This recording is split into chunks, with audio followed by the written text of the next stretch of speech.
If you carry a firearm and discharge your weapon in self-defense, you could face hundreds of thousands of dollars in legal fees and expenses. So carry the protection of CCW Safe, Self-Defense Legal Services membership. Upfront payment of all criminal and civil defense costs with no out-of-pocket for members. Unlimited defense budgets, unmatched legal expertise. Carry the same level of support police officers have. Carry CCW Safe, the highest caliber.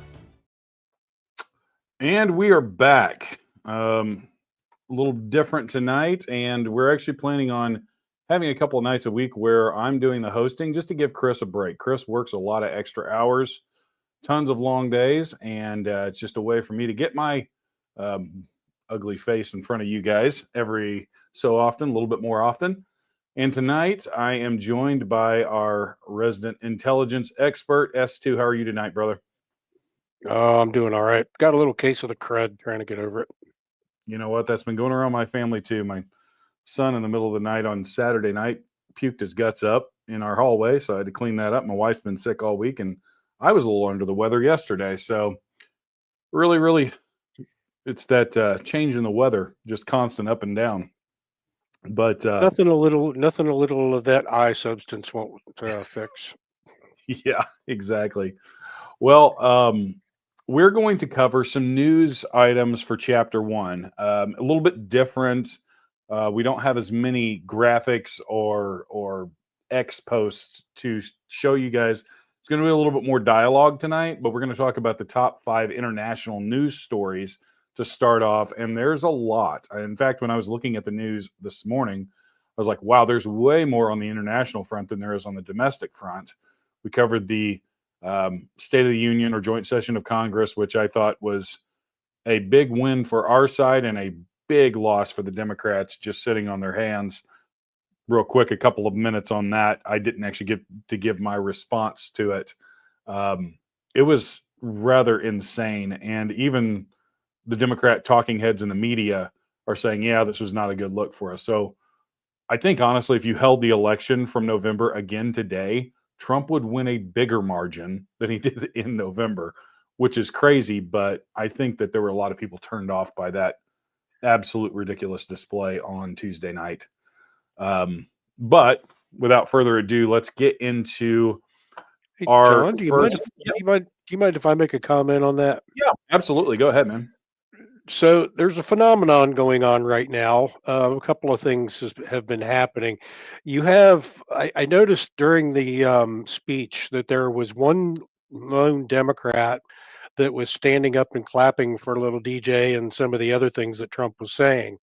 There was a summit that was held in Virginia. I forget when it was right off the top of my head, but we're seeing a trend starting to happen. Like Charlie Kirk just had an interview with Gavin Newsom out in California, and Gavin Newsom is starting to use language that sounds like he's actually sane. And I want to inform people that this is part of the Dems' new strategy now. What they're trying to do is they're trying to portray themselves as a more centrist view so that they can try to gain back their voter base. They put this down in writing at that summit. And a lot of these Democrats that are out there running their mouths right now, like that Slotkin chick, she was one of them that was at that summit. So don't be fooled by these people, is my point. Yep, absolutely. They're trying to find an avenue to attack Trump big time. They haven't found it yet, and now they just look like a bunch of petulant college liberal arts students that are kindergartners. Well, it's the same group of people that have basically lived off of the mommy and daddy's wealth, and it got sent to an Ivy League school and then got indoctrinated, and now they think that they're going to change the world by doing this stupid crap, and they haven't even lived in the real world all of their lives. And that's really what the Democratic Party represents right now. They're only I promise you, if they come even close to coming back to power, they will turn the crazy back on again. Yeah. Yep, absolutely. Don't give them any room. We have to push. We have to push. In fact, this upcoming midterm, and I know we just won an election, but that election will be here before you know it. Really have to push to get the rhinos out of the party so we can solidify our base for we could really have generational control of the levers of power in Washington, D.C. But we have to And do it. there's also a judge out in Wisconsin that needs to be elected to their Supreme Court. If they don't, that has a lot of downstream effects across the country, and that judge needs to be reelected. So if you know anybody in Wisconsin, let them know to seek out who that judge is and get the information. Yep, for sure. All right. So, and one of the things that I will say is that in Trump's first term, I thought one of the strongest parts of his presidency was his foreign policy. He's proving that again in this second term. And I know it's kind of hard to see right now, but let's get into this international news. So, top story number one was that the U.S. indicts some Chinese hackers. And this is not something that's new. This is something that's happened over the last several years. So this is from Reuters that the United States has. Sorry, I'm having issues with the website here. The U.S. A slew of alleged Chinese hackers sanctions of company over a spy campaign. A little bit of backstory on this is that this is not the first time this has happened. This has happened all the way back in 2014, February 2024. We've indicted multiple people in the Chinese world of hacking and intellectual property theft. And that's really what this is. So it's we've indicted them for cyber espionage. It refers to a significant legal action according to the U.S. Department of Justice, and this happened yesterday. So we're targeting a group of Chinese nationals accused of conducting a sprawling cyber espionage campaign. Here's the detailed explanation or exploration based on what we currently know in the developments. So on March 5th, as I said, the DOJ unsealed an indictment for 12 Chinese nationals, 10 hackers, and 2 officers in China's Ministry of Public Security, the MPS. And this was orchestrated on a years-long hacking operation that compromised U.S. government agencies, critical infrastructure, and private entities. So this was a broad-based hacking attack. The operation spanning from at least 2016 to 2024, alleged involvement from Shanghai-based Axun Information Technology Company, also known as iSoon or iSoon, or it's I-SOON. So this is a big deal. It's not the first time it's happened, but it just goes to show that we are still under a very, very dark curtain of this espionage that's going on. And I know the media always wanted to point to Russian hackers in the 2016 election, that was the reason that Trump got elected, and they've always pointed to Russia. But the real threat to us is China and their ability to steal intellectual property, their ability to disseminate that intellectual property to their own people and get in to our critical systems. That's always been the issue. And the scope of these attacks, it was targeted victims across U.S., Taiwan, South Korea, India, Indonesia, and beyond. It hit sectors of defense, telecommunications, and media. They stole troves of data and intellectual property and personal information. So that's the things that we have to be worried about, is they get into these systems and they can steal just about anything they can get a hold of. Chinese intelligence they often sell these to Chinese intelligence for $10,000 to $75,000 per hacked email inbox, and additional fees for analysis. So this is typically like phishing type stuff. You'll get an email that looks like a legit email. You'll open it. It gives them access to your system, and they can also infiltrate networks with this kind of stuff. So S2, I'm going to give you a chance to talk as an intelligence officer.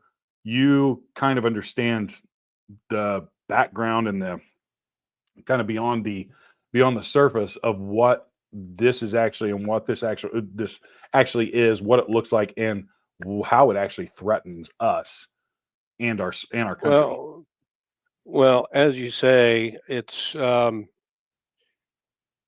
the first time it's happened. We had major problems a while back with the Office of Personnel Management that got hacked. It was the SolarWinds hack. It's verified and confirmed.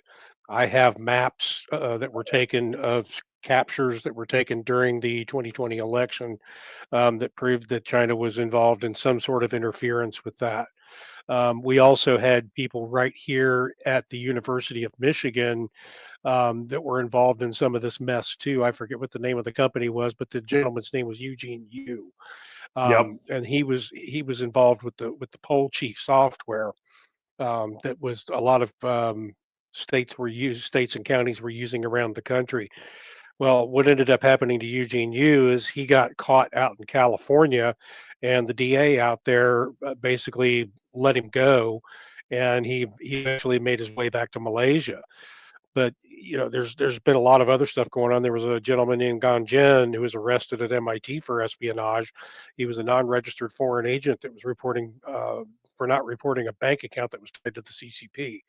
So he was operational in the United States actually from 2012 to 2021, Yep. and they sent him back to China too.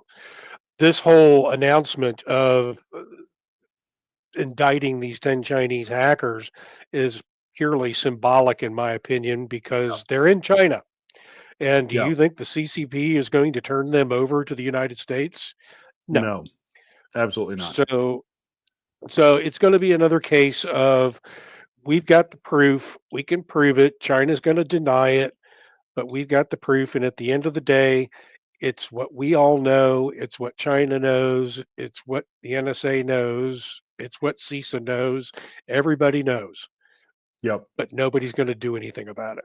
Right. And really what we've done, and this is kind of what our response was, is we put sanctions on them, on these companies specifically that were tied to this. And that, make no mistake, when it's China, these companies are representative of the government. There is no like anonymity between the two. The government controls everything. You cannot do business in China unless you are doing it on behalf of the state in some capacity. The State Department offered a up to $10 million reward for justice program for information leading to the defendant's capture. Obviously, as we just said, that's not going to happen. And then the Deputy Attorney General, Lisa Monaco, called it a multi-year conspiracy to steal U.S. secrets and silence China's critics. That was while Christopher Wray emphasized that China's hacking threat threatens our national security and economic prosperity. We'll keep exposing it. I don't believe that from Christopher Wray. Now, our new FBI head, yes, I definitely believe that. The embassy of China denounced these as groundless, long-arm jurisdiction, and that echoes Beijing's talking points. So this is something to keep an eye on, because the implications of this is like, this is straining our relationships with China. And China, in another news, let me pull this article up. This was not in the brief, but it's something that I think everybody should be aware of, because I have my own little ideas about this. So we share this. Well, hit the wrong button. Sorry, guys. I'm a little rusty on this. China issued a statement they are ready for any type of war. This came out yesterday, late yesterday, early today. Pete Hegseth was quick to respond to this and say, we are building up our military. We're ready to meet any threat that we see from any foreign entity. Here's the issue. This is not, I don't want anybody to think we're on the verge of going to war with China. We're not. This is China testing Trump. China and all of these countries are going to test any new leadership. Even though Trump's been in office before, they always are going to test new leadership, new structures, new cabinets to see how quickly they're going to respond. This is how you hack. This is how you hack systems. You probe the systems for weaknesses, and then you go in and get the weaknesses.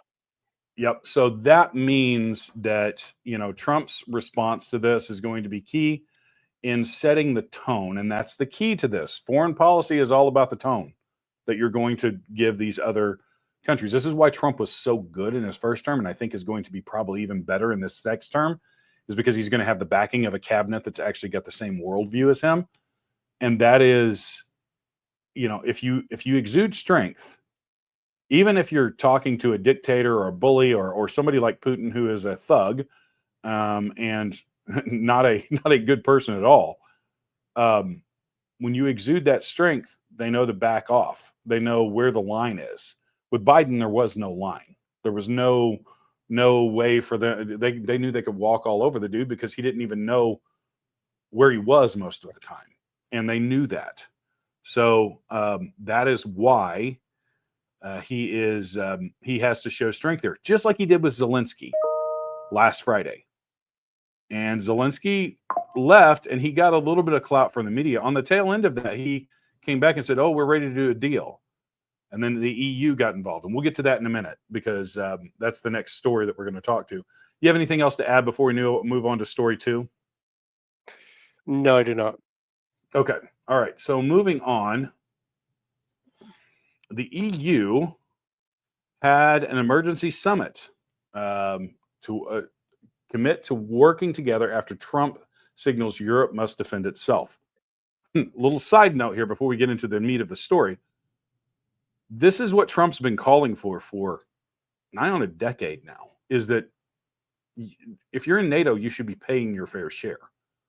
Spoiler alert, and me and S2 were talking about this before we went live.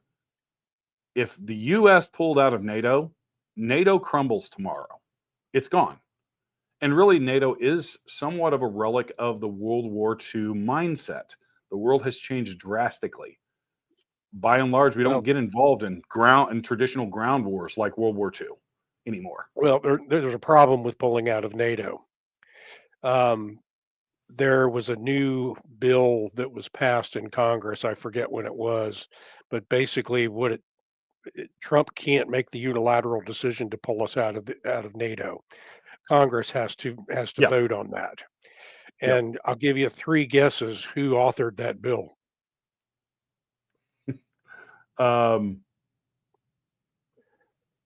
Marco Rubio.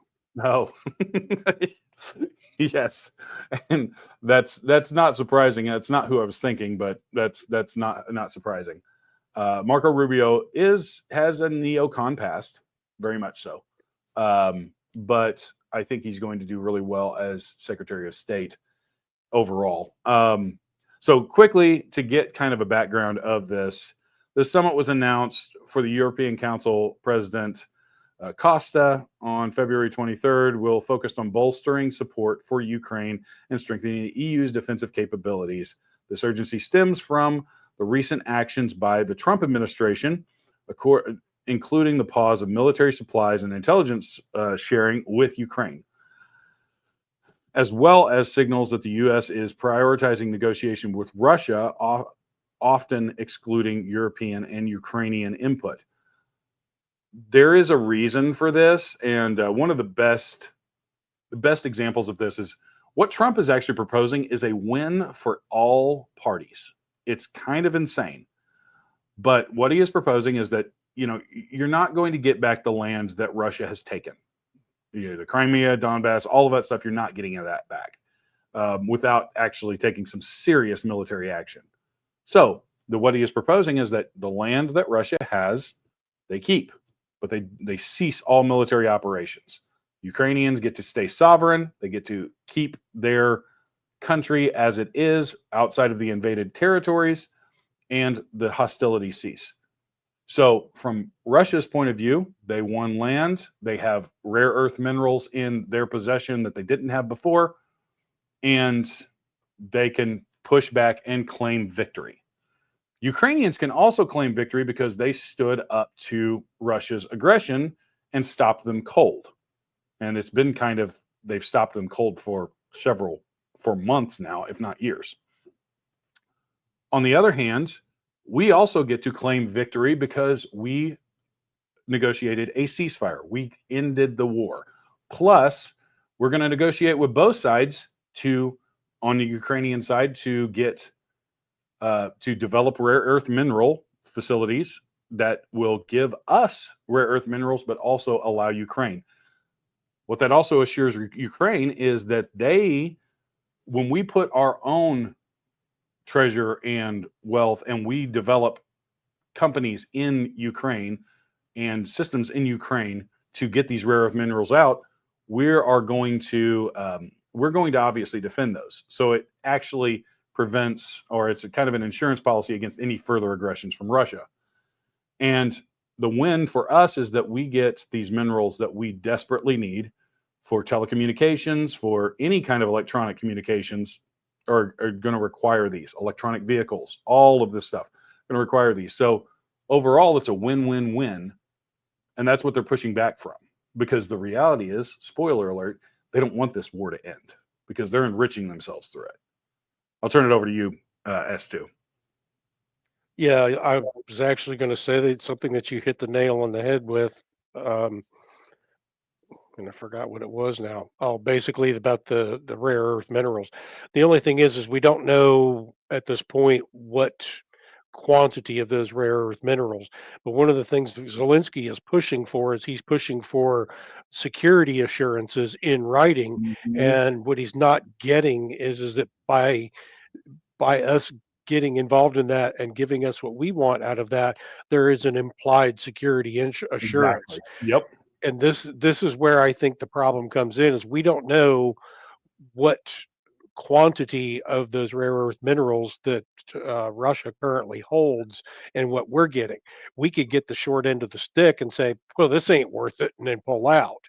Yeah. So he's trying to get us to commit to something that we haven't even gone in and done any recon work with yet. Well, and also the other thing that Trump is doing with Putin is he is also trying to negotiate for some of those minerals from the Russian side too, because the reality is a lot of them are in the area that Russia invaded, 100%. Yeah. And so that is really the issue is that Trump is trying to negotiate with both sides and end the war and say, hey, we can all benefit from this, guys. You guys win, we win, everybody wins.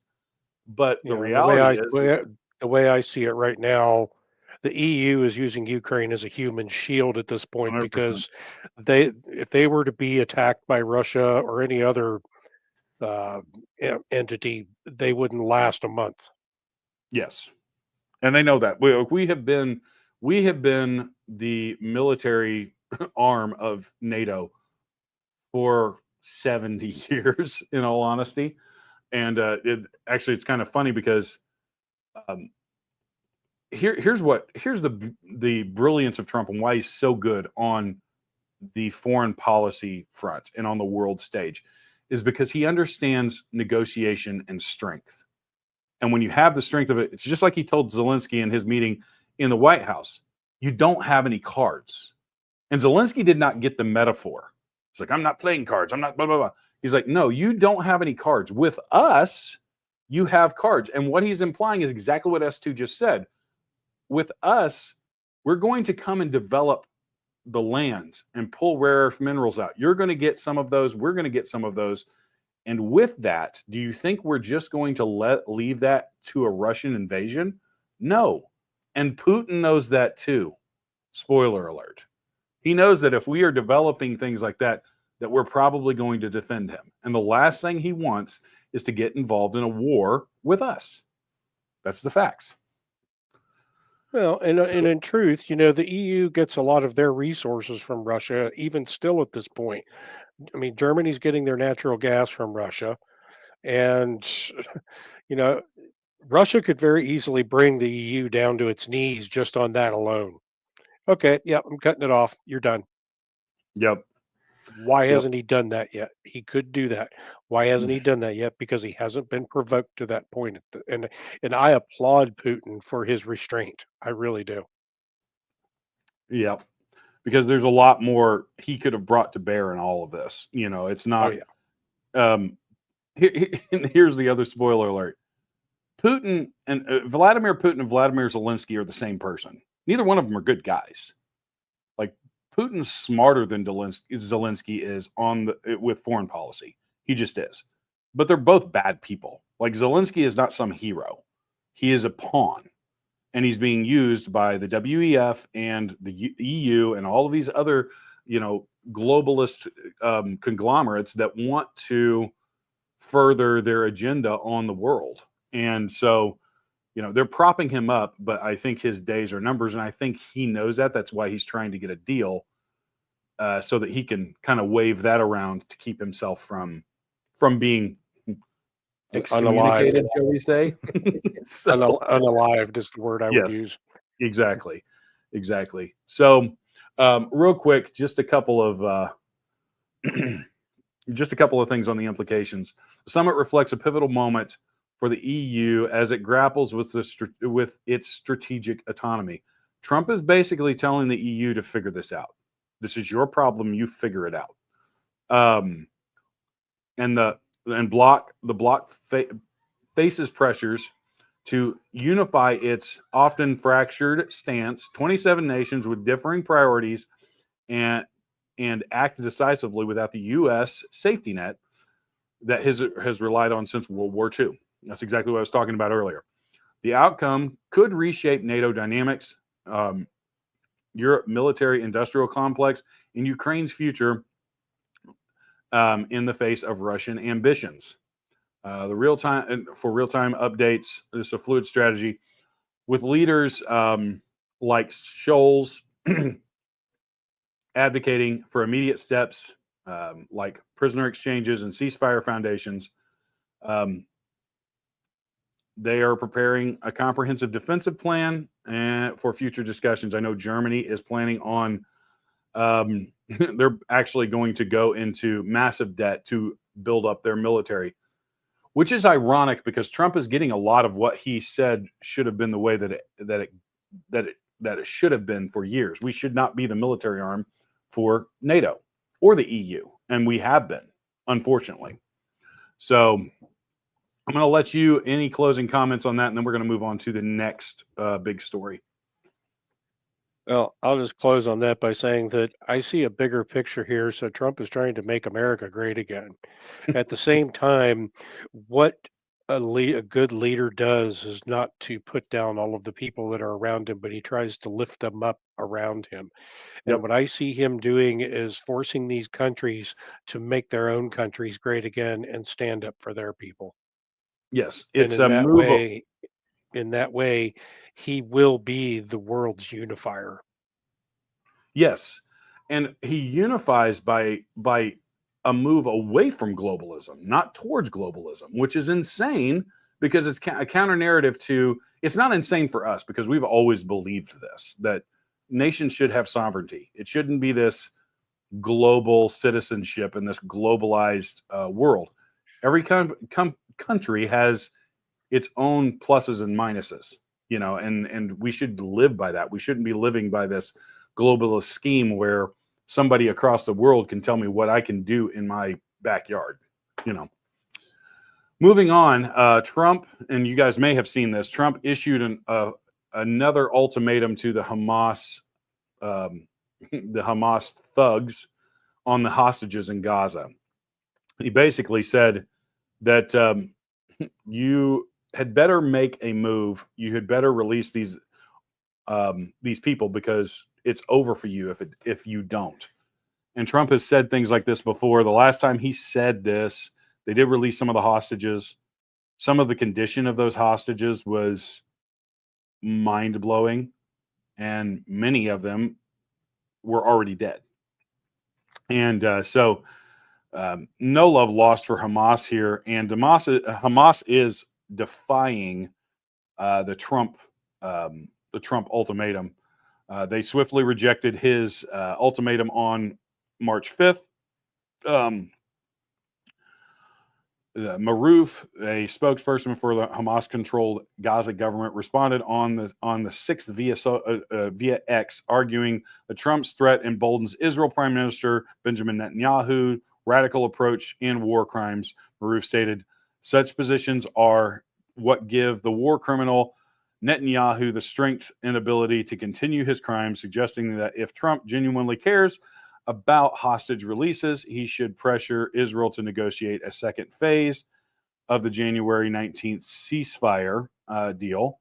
which includes a full hostage release, Palestinian prisoner swaps, Israeli troop withdrawal, and a permanent truce. Hamas has consistently tied hostage release with the end of Israeli military operations on the condition Israel has resisted. The defiance echoes earlier responses on February 10th, which Trump set the February 15th deadline. Hamas delayed and scheduled release, citing Israeli ceasefire violations like blocking displaced Palestinians' return to northern Gaza and insufficient aid.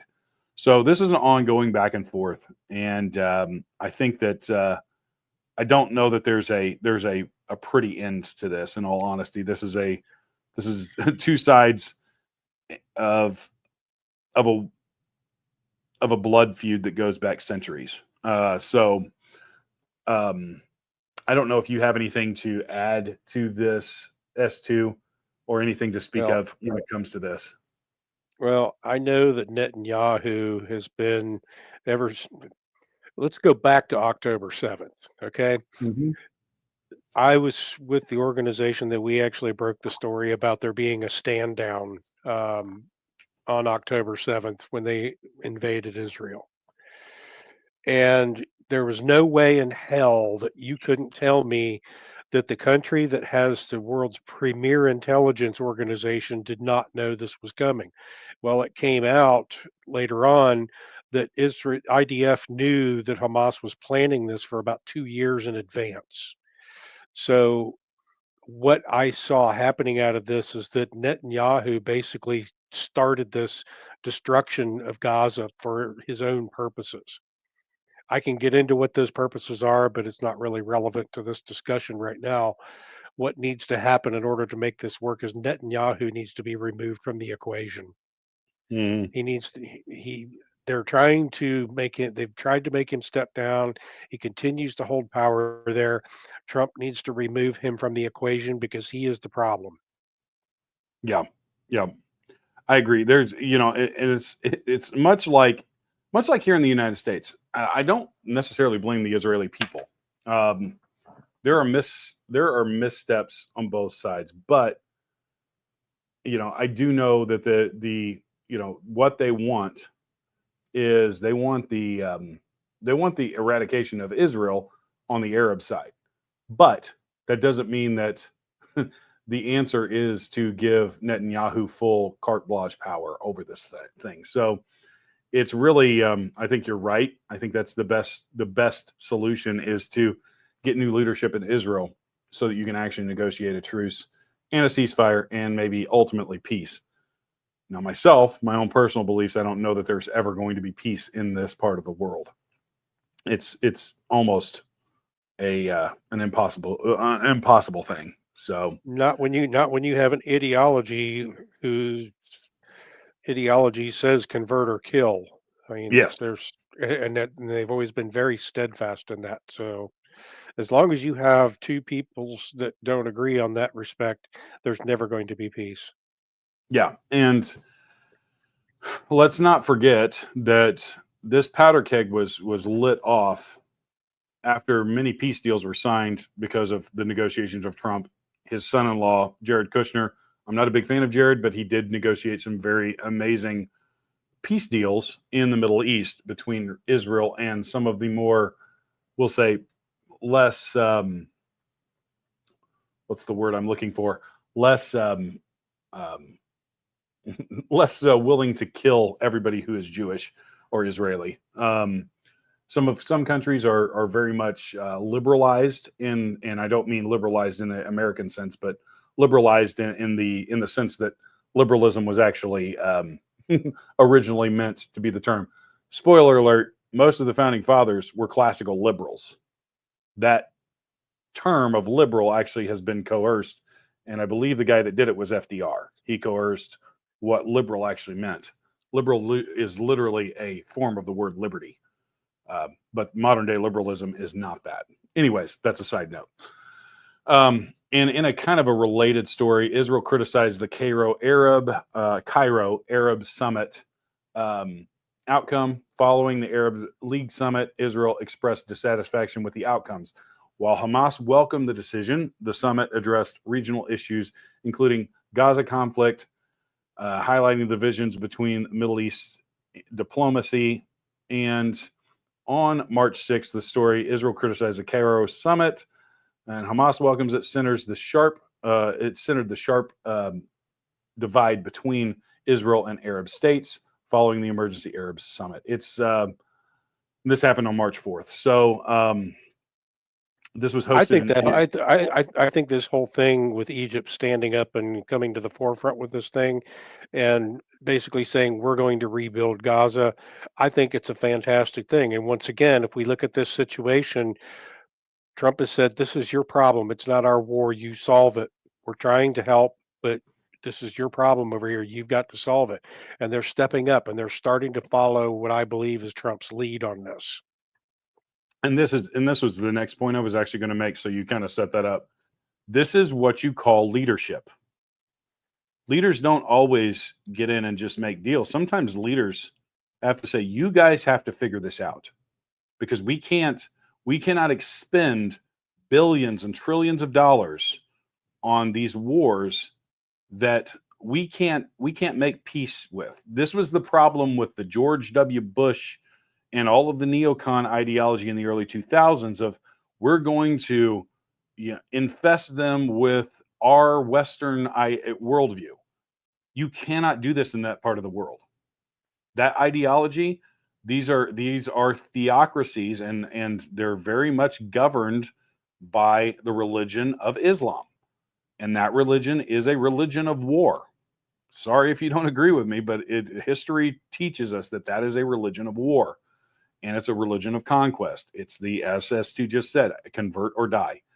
And it is a broken ideology. But the reality is most of the countries in the Middle East are still, to a point, governed by this ideology.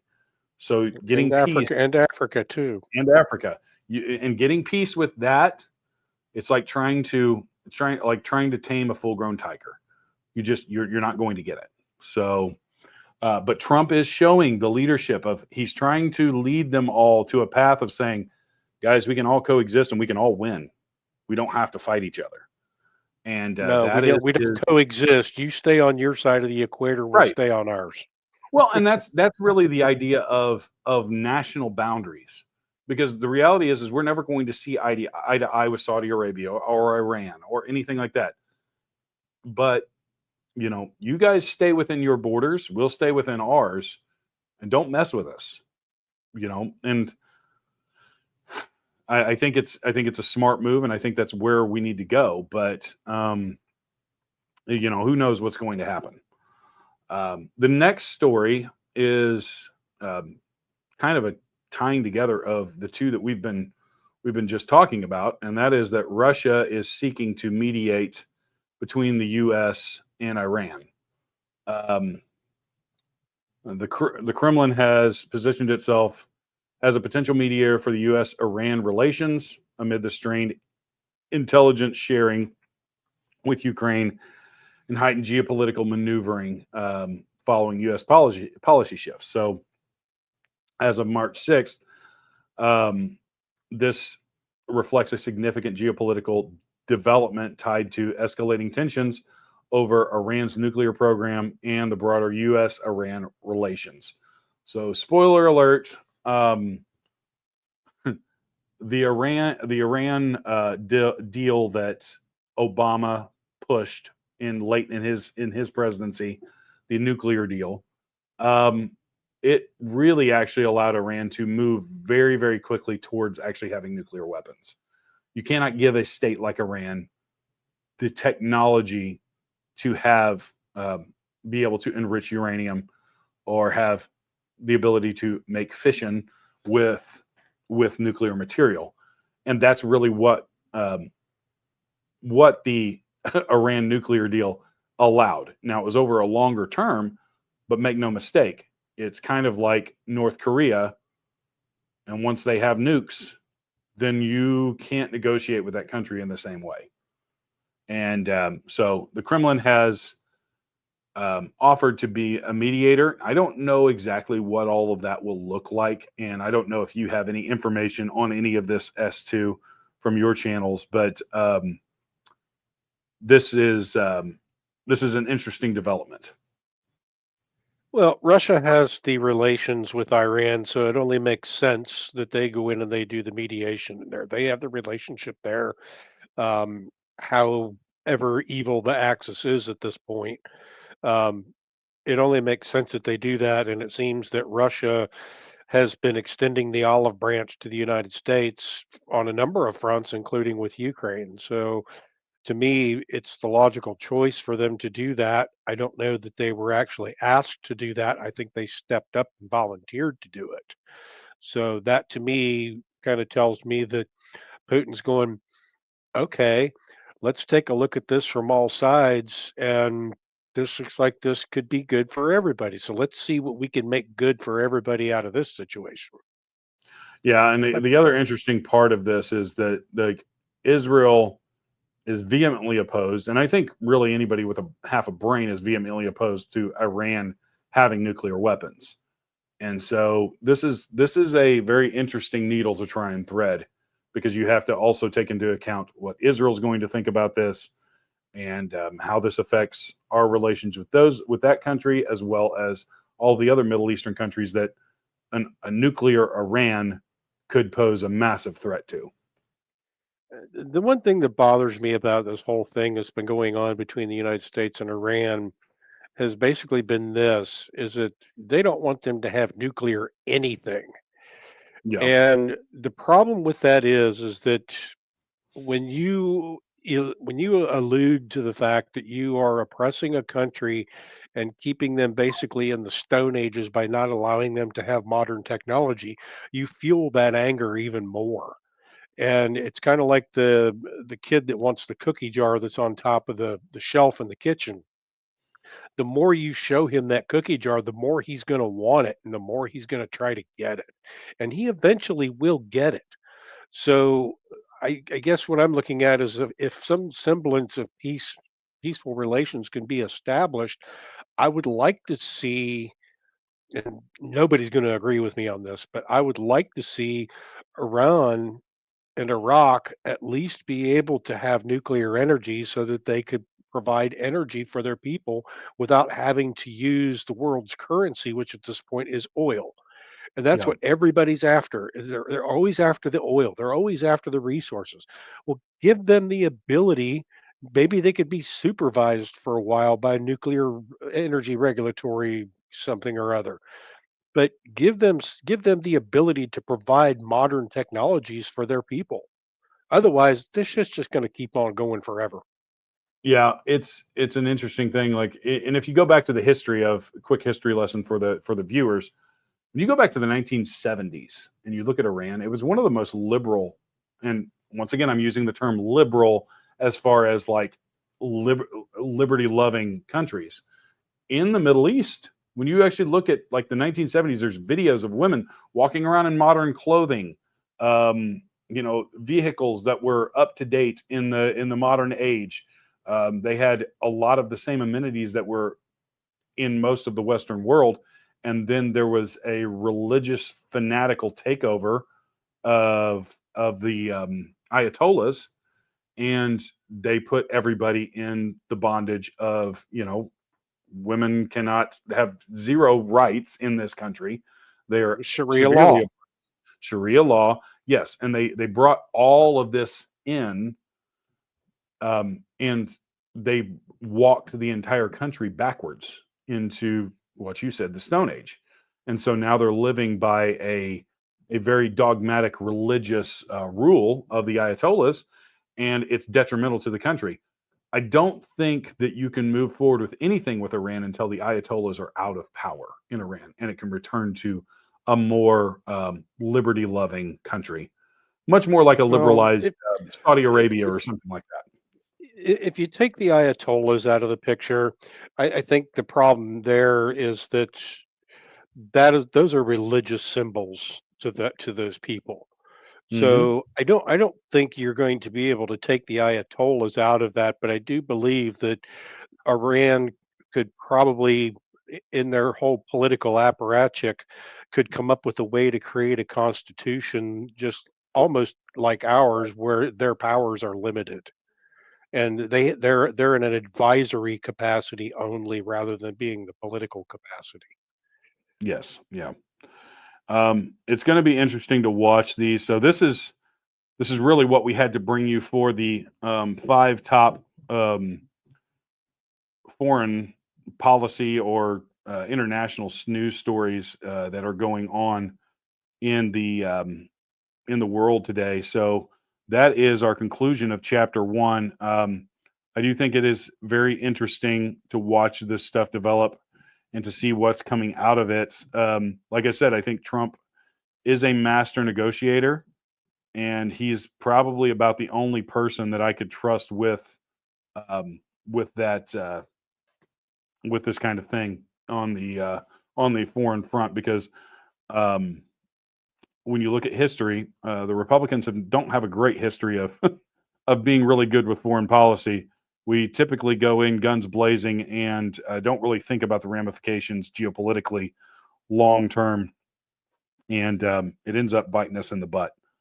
But we are going to move to chapter 2, which is a little bit broader news information. And so here is a quick video, and if I can get it pulled up here, sorry, for the Sawyer Products, which is a sponsor of the channel.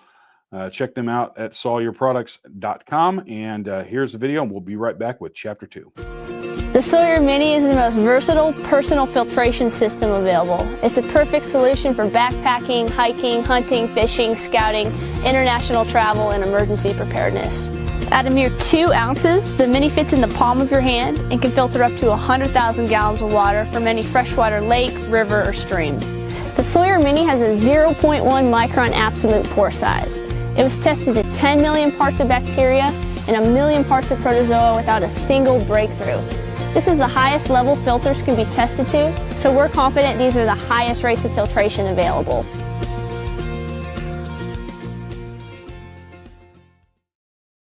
And we are back with chapter 2. Chapter 2 is a little bit more broad news headlines, and so we'll get into it. Give me just 1 second here. Pull up my first story here.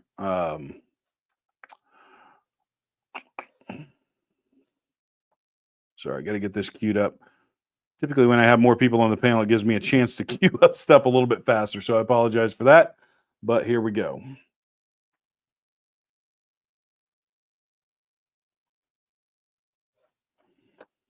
Okay. This is what happens. So this is a TikToker, aka Josh from England, reveals what will happen to him if he doesn't pay for his license to post content. You heard it right. License. UK fines and imprisons people for not complying. Is this freedom? So let's listen to this video, minute 16 seconds. What I'm about to show you is very real. This came through my door from the UK government. Are you ready? This is what happens in the UK. Okay. This letter here. Let's read it. I blanked out my address. Okay, it says, officers have now been authorized in business. Let's read it. It's talking about having a TV license. Yep, a license for your TV. It says here, an enforcement officer will have an authorized visit to my address. If I don't get a license, which I don't agree with, it could lead to, in big, bold letters there, prosecution or a fine of up to £1,000. I'll put the conversion rate here. I could go to jail if I don't get a TV license. It says here, officers have now been authorized to visit at my address. So they can turn up any moment, any time. It says you could be prosecuted. You know what I say to that?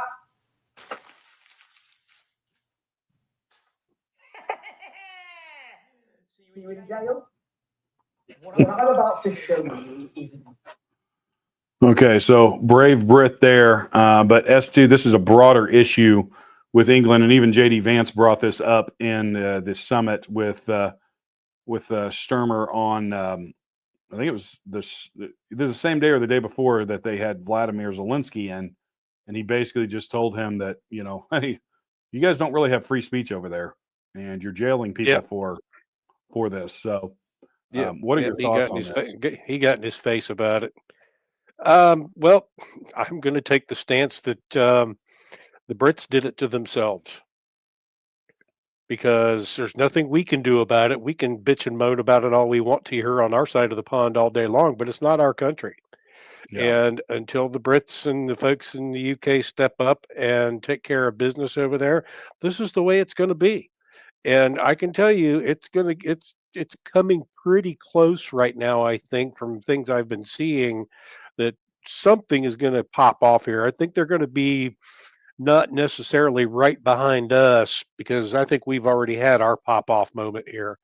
It wasn't as serious as I thought it was going to be, but I think they're going to have a pop off moment over there, where the politicians over there are going to finally figure out that you work for us, we don't work for you.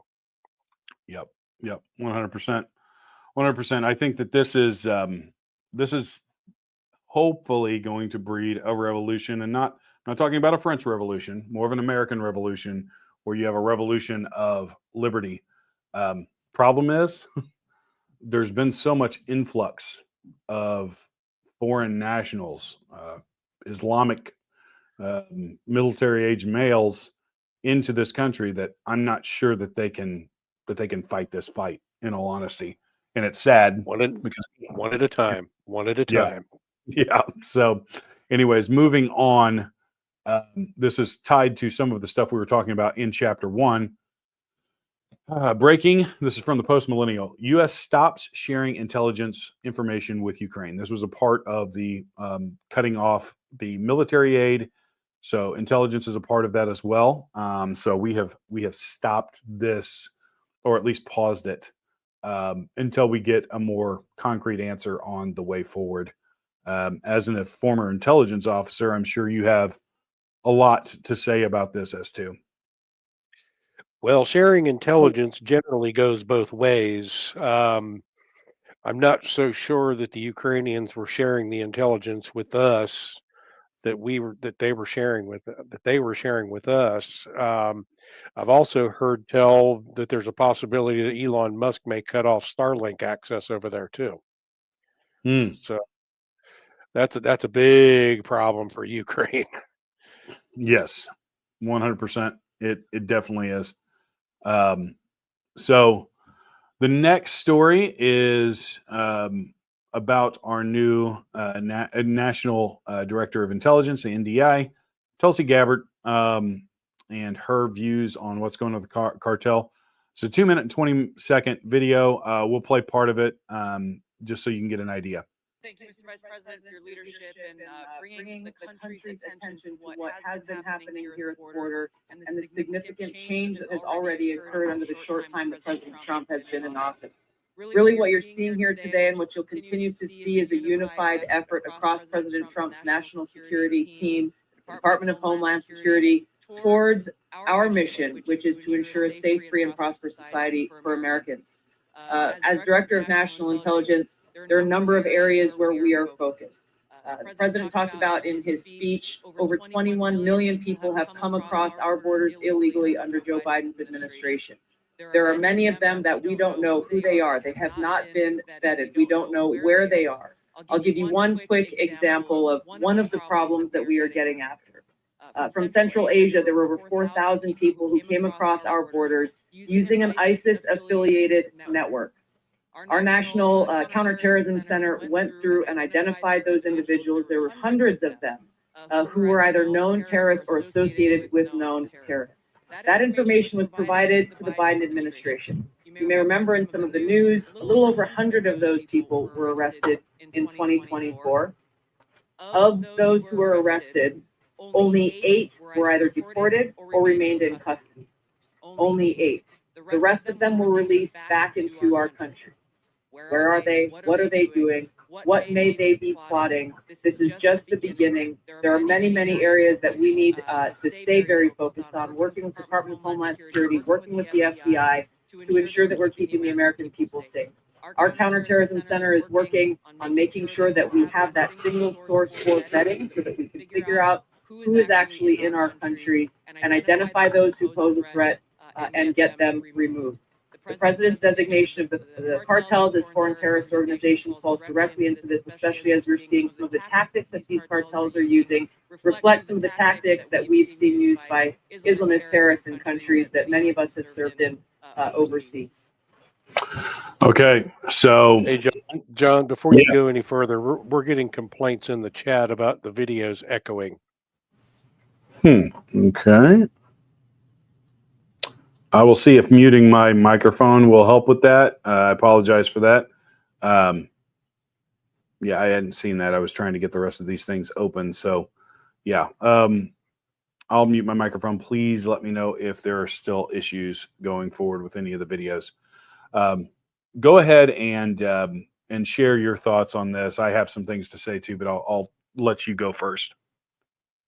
Well, everybody seems to be very centric on this being the cartels and whatnot that's going on here, but it's not the cartels specifically. I mean, we do have problems with the cartels, but we also have problems with people coming from other countries, such as Venezuela, who have had implants put into their country to train there. And as far as where these people have gone into our country, there are records of them somewhere, maybe not. But where you want to find these people that mean to do us harm are within those population centers around the country where they can blend in. And where I see them blending in is going to be those biggest population centers like New York, like Minnesota, like Detroit, Michigan, those sorts of places. And I think that is kind of where they need to focus their efforts in these deportation efforts, is start looking at those big population centers. Now, how they're going to figure out who somebody is without, how can I say, being obvious about it, that I don't know, because gathering that sort of intelligence takes time. But it was my understanding that when we left Afghanistan, we had a biodigital database of a lot of these terrorists. We had a lot of their bioinformatics data and facial recognition already on file. So I wouldn't think, with all of the cameras and crap that are floating around all over the place right now, that we couldn't use that to our advantage to identify a lot of these people. Yep. I mean, the reality is we've seen the technology that we have because it's been used against American citizens at times. Specifically, look at January 6th. We had a lot of this technology that we were able to use to hunt down our own people. But there has to be, as you said, a way to do this. This is something that's, the alarm bells have been ringing for a long time, over the last 3 or 4 years. That terrorists were coming in. Sarah Adams, who I'll give you guys a report. I am actually going to meet Sarah Adams on Monday at an event I was invited to by one of the sponsors of Righteous Savages. And so I'm going to get to meet her face to face and talk to her about some security things in terrorism across the country and the world. But she broke a lot of this information early on. And I don't know how well. I know how it was handled by the previous administration. The problem is, I think we're playing catch up big time. And sure, the cartels are a vehicle, but make no mistake, this is Islamic terrorism coming over our border. And it's something we're going to have to deal with probably for a while, because it's going to take a while to hunt down all these people. It's long been here, even before this border situation. Yep. So here is just a quick story here. U.S. planes carrying arms to Ukraine were turned around mid-flight. So this is just more evidence that we are no longer playing softball with Ukraine. We are definitely ramping up everything and basically telling them, hey, you're going to have to play ball with what we're doing. As Trump said, You have no cards without us. And if you want cards to play, then you better deal with us. And the EU is not a card for them to play either, because they're currently way weaker than we are. Moving on. So, my watch just turned on for some reason. That's kind of scary. Kash Patel confirms that the Abbey Gate terrorist has been extradited to the U.S. and is due in court Wednesday. Now, here's an interesting thread on this, and I want to get your take on this, being in the intelligence world, S2. Several people in the intelligence world, including Sarah Adams, who I just mentioned, has said that they have identified the people behind that attack incorrectly, much like they did Benghazi and several other attacks as well. So I don't know what kind of truth there is to that. I know she's been pretty dead on a lot of her stuff, and she is the one that actually hunted down the Benghazi attacking terrorists. So what are your thoughts on this? Because there's some differing opinions on this.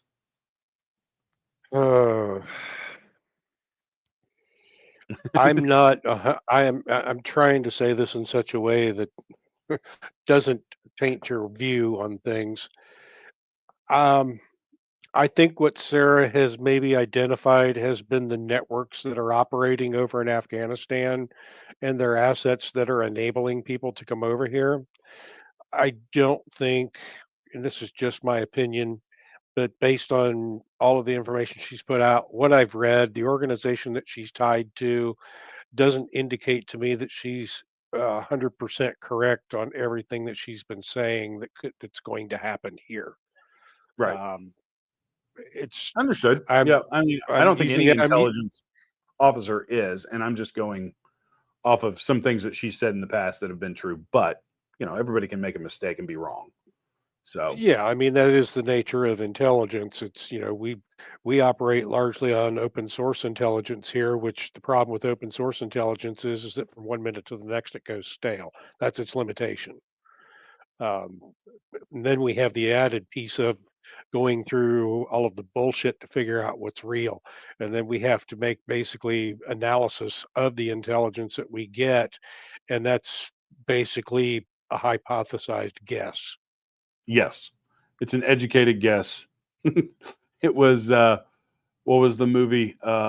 Midway, I think it was, where he's like, so what kind of probability? He's like, how do you do this intelligence? He's like, it just seems like guesswork. And then this other dude's like, no, it's much more than that. And then the leader of the intelligence group, which actually predicted the Midway attack, actually said, no, sir, we guess. We absolutely guess.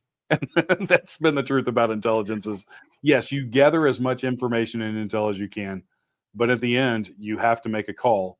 And a lot of times it's an educated guess. So, Yeah, I mean, I predict a lot of things that, or rather, I don't say I predict, but I put the puzzle pieces together for a lot of things out there. And one of the things that I've noticed is that when I uncover something that's a pretty big deal, and I'm able to get it out to multiple sources that puts it out across the wire right away, all of a sudden that issue that I thought was going to be an issue is not an issue anymore. And that's also the nature of intelligence. If you can yep. interdict it by eliminating the element of surprise, you'll never know. Yep. So, anyway, so next story here is a Hamas hostage taker who wrote for U.S.-based website boasted of actively coordinating with American campus protesters, lawsuit alleges. So, alleged information on hostages in Hamas would ensure that the United States, as well as the Jews in Israel, are hated everywhere. So, this is interesting.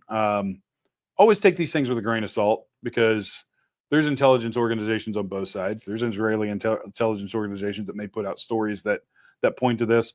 However, to see a lot of the things that are going on our college campuses with the pro-Hamas protests, make no mistake, Hamas is not an innocent entity here. Nowhere close. No matter how bad you think Israel is, and some people think Israel's really bad, some people think Israel is okay. The reality is there's bad actors in every level of every government. it's almost impossible to not get that because people have price tags. And so this could be true. And we're just bringing this to you to show you, as we just talked about intelligence organizations and operations, a lot of it's guesswork. But this is an interesting story for sure. What I want to know is, when are these stupid little entitled rich kids going to get it through their head that they are being used? They're all up in government face and everything else, saying, "Oh, you're taking advantage of us, you're oppressing us." And no, you're working with the enemy who is working to oppress everybody. They don't understand it. The very thing that they're fighting against is the very thing that they're fighting for, and they're too stupid to see it. That's what I Yep. want to know. Well, it's just like it's just like gays for Islam or anything like that. You haven't read Yeah. what is going on in these countries that are under these oppressive laws. If you're gay, you're getting thrown off a rooftop, or you're getting murdered and disemboweled in public. The public. Stoned, you'll Yep. be buried up to your neck and stoned. Yep. The reality is we have the most accepting and highest form of liberty in the world in the United States, and you are literally spitting in its face. So this is an interesting story. Now in the UK, it has become law that Muslims and minorities are to be given lesser prison sentences than white British people. You can't make this up. That is what they are doing. Here it is in the Parliament today. In Parliament today, this is a 1 minute and 9 second video. Speaker, I don't pretend that cutting the court backlog is easy, although it will be quick. But the Secretary of State owes the country a plan and a timetable for when the backlog is actually going to fall. This morning, she was repeatedly asked, but refused to give an answer. So can she tell the country now, when will the court backlog begin to fall? By what date does her department forecast it falling? And why will she not take up the 2,500 additional sitting days offered time and time again by the Lady Chief Justice? And lastly, turning to the new sentencing guidelines that's been published alongside this statement, which will make a custodial sentence less likely for, and I quote, ethnic minorities, cultural minorities, and faith minority communities. Why is the Justice Secretary enshrining this double standard, this two-tier approach to sentencing? This is an inversion of the rule of law. We on this side of the House believe in equality under the law. Why doesn't she?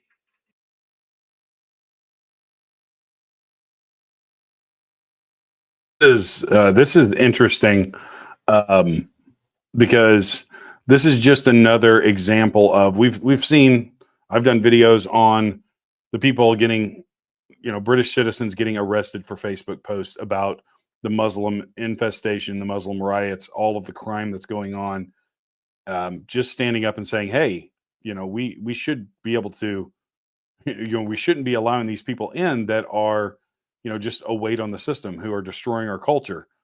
And we saw it with, those people getting jailed first, and now they're enshrining into law that there is literally a two-tier justice system for minorities versus actual natural-born British citizens.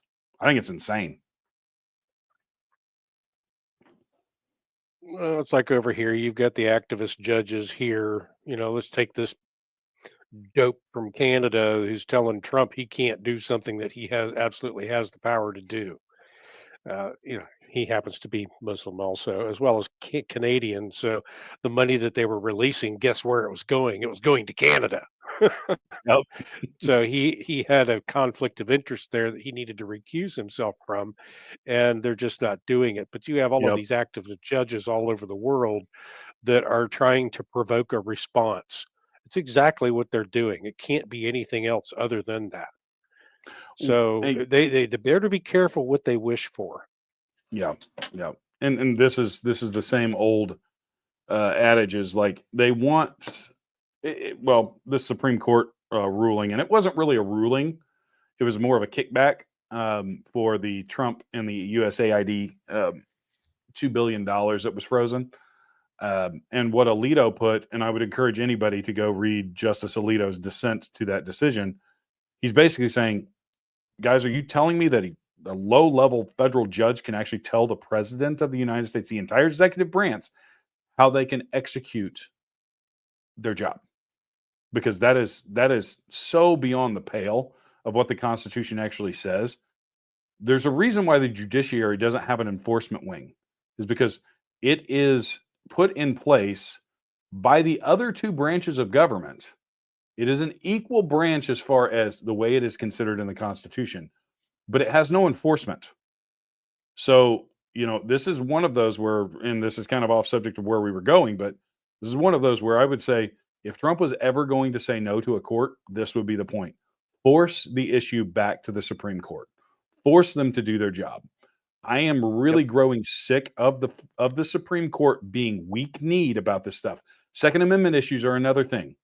They always want to punt the football, let these things rest around while people are literally in danger of being thrown in federal or in state prisons for just owning a firearm that's never committed a crime. Like that's the kind of level of things. These should be the things that they're ruling on immediately, not kicking it back down to a lower court. It is their job to rule on this stuff, but they're too scared to. Well, But before we start picking on SCOTUS here, I want to bring up Amy Coney Barrett real quick on where we're talking about that. So if everybody goes back and looks at what Amy Coney Barrett's voting record has been since she was appointed by Trump, there's been a lot of very big cases where she has come out on the side of right on that. And I don't think a lot of people understand the amount of pressure these justices are under. And I think it was right after Roe v. versus Wade was overturned, which, by the way, she voted in favor of. Um, Mhm. I think it was Kavanaugh had somebody came Yep. after him, Mhm. and I can almost assure you 100% that Amy Coney Barrett's family, as well as herself, were threatened. And in my mind, I think every single one of these judges needs to have 24/7 U.S. Marshal vetted security detail on them Yeah. until they decide that they're done being a judge. Otherwise, this is just going to keep on going and keep on going. Well, and we know that, it was that they actually put a demonstration of hundreds of people out in front of Kavanaugh's house. He had death threats against him, all of this stuff. They did it to Coney Barrett too. Yep. And so all of these justices, yes, they're under a lot of stress. Now, I will say, nobody's been through the ringer more than Clarence Thomas, and nobody has more intestinal fortitude than Clarence Thomas. I think he's definitely my favorite justice currently, and Alito is right there with him. The job's tough, and this is what I would say, and it's not a rebuttal, but it's also understanding like the stakes by which you are going in a very politically divided country. If you are on the right, you are going to be demonized. You're going to be, lies are going to be told about you. You're going to be treated like a lesser person. That's the reality, because we have the left and all of these kids that have been indoctrinated with the Saul Alinsky mindset of rules for radicals, where they're going to go in and they're going to get in their face and they're going to threaten and they're going to do harm if they can. When Kavanaugh's hearing was going on, they infiltrated the Capitol. There were protesters that infiltrated the Capitol. Literally, actual active protesters. It wasn't even like January 6th where they were escorted in. They got into the Capitol and they tried to hold up the hearings. And I mean, this was documented on television. Nobody screamed about that because it was the left doing it. And I guess my point I guess my point to it all is that people don't really know. They're making their judgments on the judges based on what they think their opinion is. They don't know all the facts, and I think everybody just needs to take a breath, step away, and say, "Okay, let's see what comes out of this." Because she did do a lot of stuff for 2A stuff. I mean, Yeah. she's the reason. She's one of the reasons the Bruin decision came out. Yeah. She's one of the Yep. reasons why the bump stock thing went away. And there was something else that I forget what it was right off the top of my Yeah. head. So, I would say generally ACB is much more like, I think a lot of people had the idea that she was going to be a Scalia or a Thomas. She's more of a Roberts. She's more of a John Roberts, where she's going to get things right a lot of the time, but there's going to be times where you're like, what the, you know, um, and that's just the reality of it. I don't think well, she's as conservative as people originally thought. no, she was more brought in for her originalist attitudes rather than just saying, "Oh, well, there's precedent for that, so I don't have to think." Right, right. So, anyways, moving on. We got a little bit off on a tangent there, but moving on. This is Anna Kasparian mocking the Democrat Party and laments how out of touch they are. Minute 30-second video. Let me mute my microphone. Makes sense, who says Democrats really think it makes them look good when 20 plus of them release the exact same attack video. Who told them this was a good idea? Can any of them think for themselves anymore? That is look, I saw that video myself. It was pathetic. Every time I see what Democrats are up to, I die inside a little bit more. Like, it's just so, what it communicates to us is that they don't care. Right? Like, that they're not passionate about these issues, that they're not invested in fighting for what's right.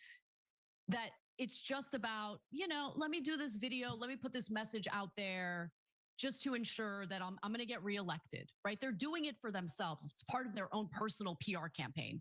And that really bothers me. Because if someone gave me a script and told me, hey, read this, and you don't have to think about it. Just read this because you're fighting for Social Security or you're fighting for some social safety net. I don't need a script. I don't need a script. I have my own thoughts, my own views. I'm going to go ahead and say it like I feel it, say it like I know it, and not have to have someone hand me a script for it. But like, this is the thing. This is the problem with the Democrats right now. They're so out of touch with their own base. They're so out of touch. They have no idea what people are experiencing on the ground right now. They'll pay lip service to some of these issues, but do they really feel it? Are they really passionate about it?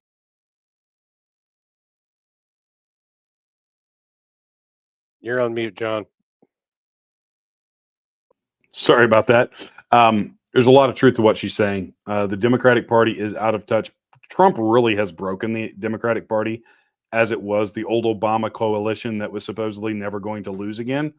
He has busted that wide open, and they don't know how to react to it. They're still scrambling for a narrative to push when it comes to Donald Trump, and they still haven't figured it out. So, yeah.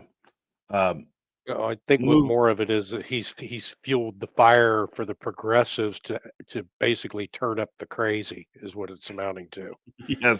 Yes. He even exposed people on the right, and even in the religious circles, there are people that are, were widely considered, very high level in the evangelical world that are just absolutely spewing leftist talking points now. And it really is because that was what they were at heart.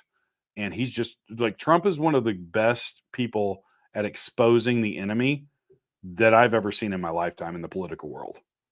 Oh, he hasn't had to do much. He just trolls them and lets them do it themselves. Right.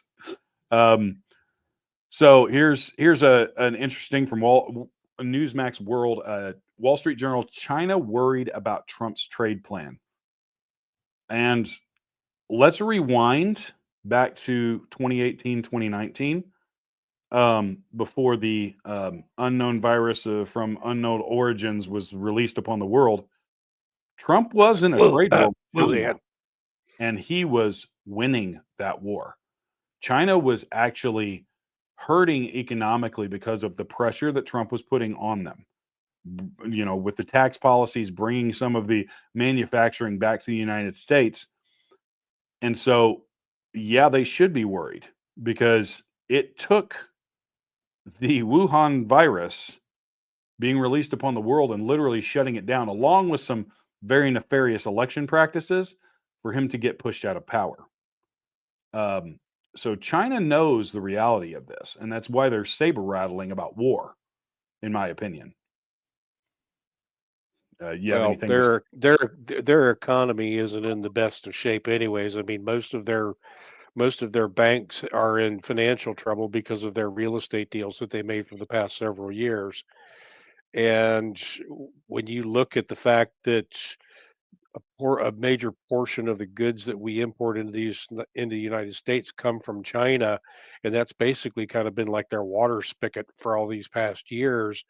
And then all of a sudden, you're going to start putting a restrictor in that water spigot, and it's going to start choking them off slowly.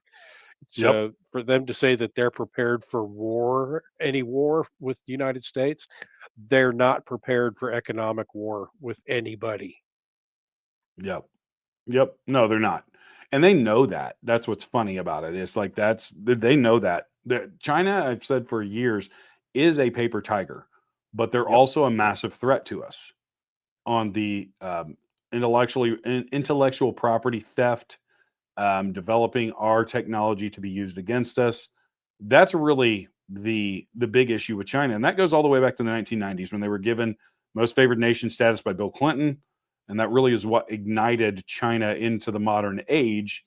And you go back to the 1980s. I remember Walmart running ads on TV for all of their stuff was made in America that they sold. Walmart was an Yep. American-made company. And because of these policies that opened China up to the world, it allowed them, and make no mistake, they're still making these products through slave labor. Anything you buy from China is most likely made through slave labor or just ridiculously low wages, child labor, all of this kind of stuff. And so You there's remember a still couple of years ago? Do you remember a couple of years ago when the workers at the iPhone plant were hopping the fences to get out of there? Mm-hmm. Yep. They literally put suicide fence or suicide netting around some of those factories. Not a joke. Look it up. It's absolutely true because people were Yep. jumping out to commit suicide. Those are the people that make your iPhones, guys. And now Apple's talking about opening up manufacturing facilities in the United States. So that's what you get. That's a big hit to China.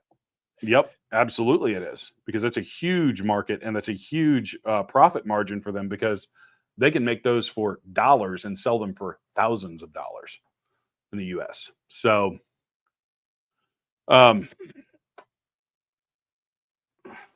moving on, let me clear off this. I hate these ads that pop up. So this is a really heartwarming story. You guys remember the 13-year-old brain cancer survivor, DJ Daniel, that was honorarily inducted into the U.S. Secret Service.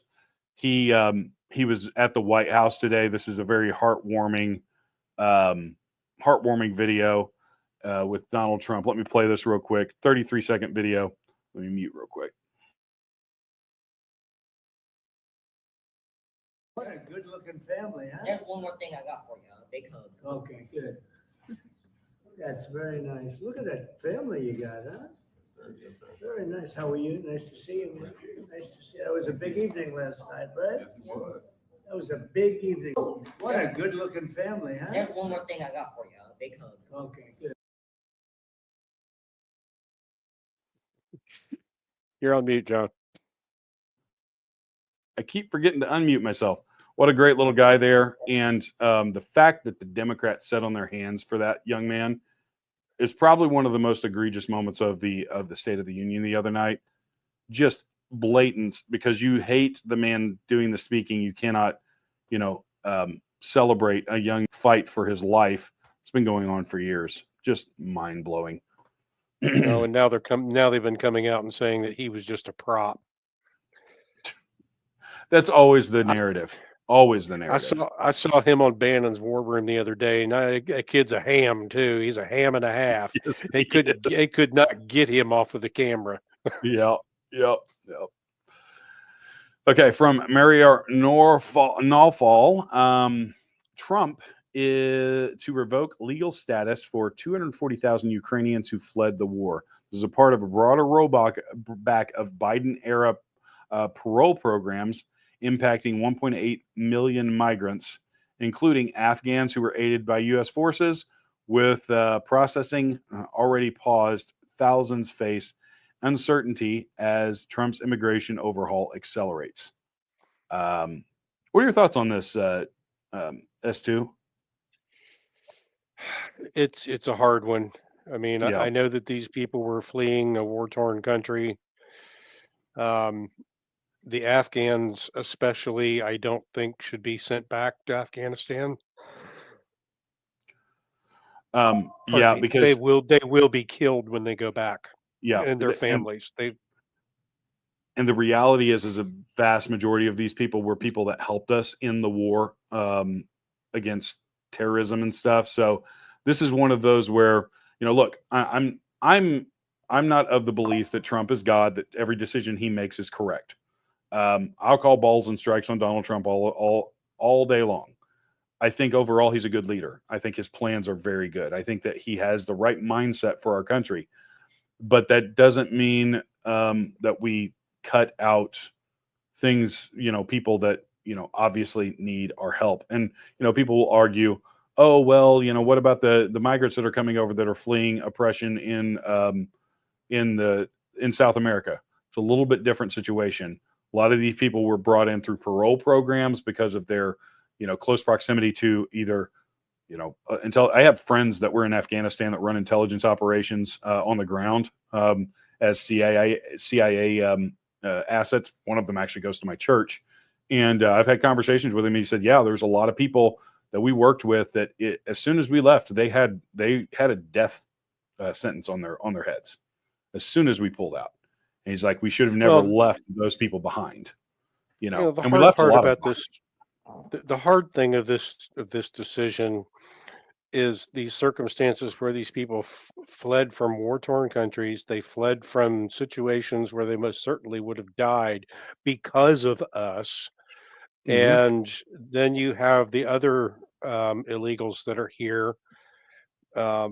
These people, in my opinion, are not illegals that we're discussing here. But the ones that came across the border that are not documented, that are not, they didn't go through any process to get here. They need to Yeah. go back. Yep. These Absolutely. people came here through a process that allowed them to be here. Do I agree that some of them maybe shouldn't belong here? Absolutely, but I don't know who those are. Yep. 100%. And that's the tough thing. I think that they need to be vetted and you know, researched. Don't just kick them all out. Find out the ones that really need to be here or have earned a place to be here, and move on from there. Moving on to the next one. This is from Bonchi. The fact that Stacey Abrams seamlessly moved from running a scam voter rights organization to a scam energy organization, vacuuming up $2 billion in taxpayer dollars in the process, is something that the DOJ should probably investigate. And you can see the comments. Paging Pam Bondi, please look into this, because the reality is that no talent politician had no business getting any money from the federal government, no matter what. So, just absolutely crazy.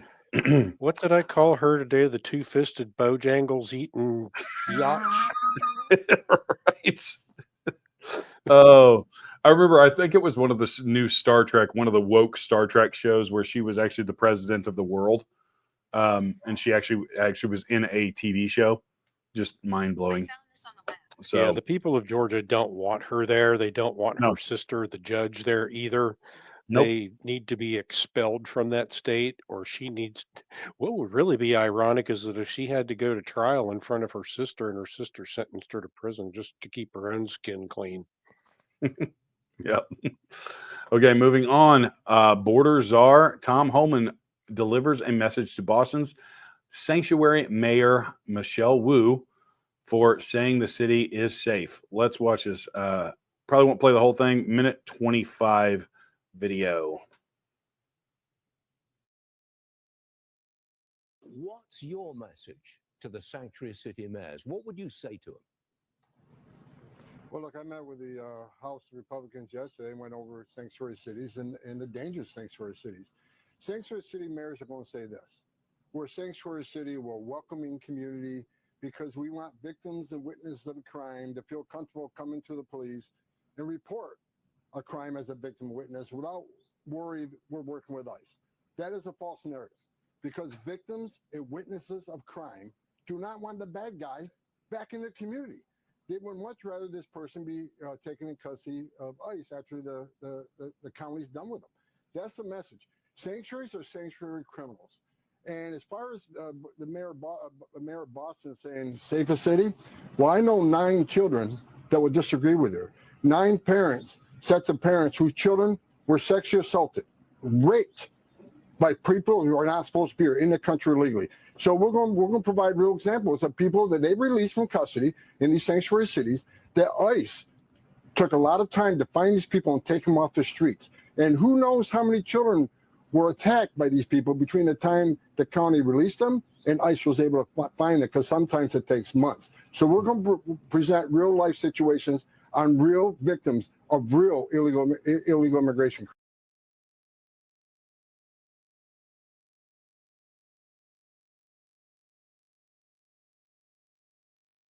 And you're still on mute, John.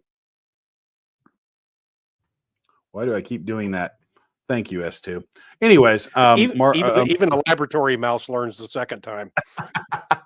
Yeah, I guess I'm just dumber in a box of rocks. But anyways, Tom Homan continues to be a rock star on the border and just laying down the facts of what's going on, that we're getting rid of the criminals, people that have done horrible things to a lot of innocent people. They're not here to assimilate. They're not here to be American. They're here to take advantage of the liberty with which people can move throughout this country with. And it's just, God bless this man. And I hope he continues to push these policies until we get all of these criminals out of our country.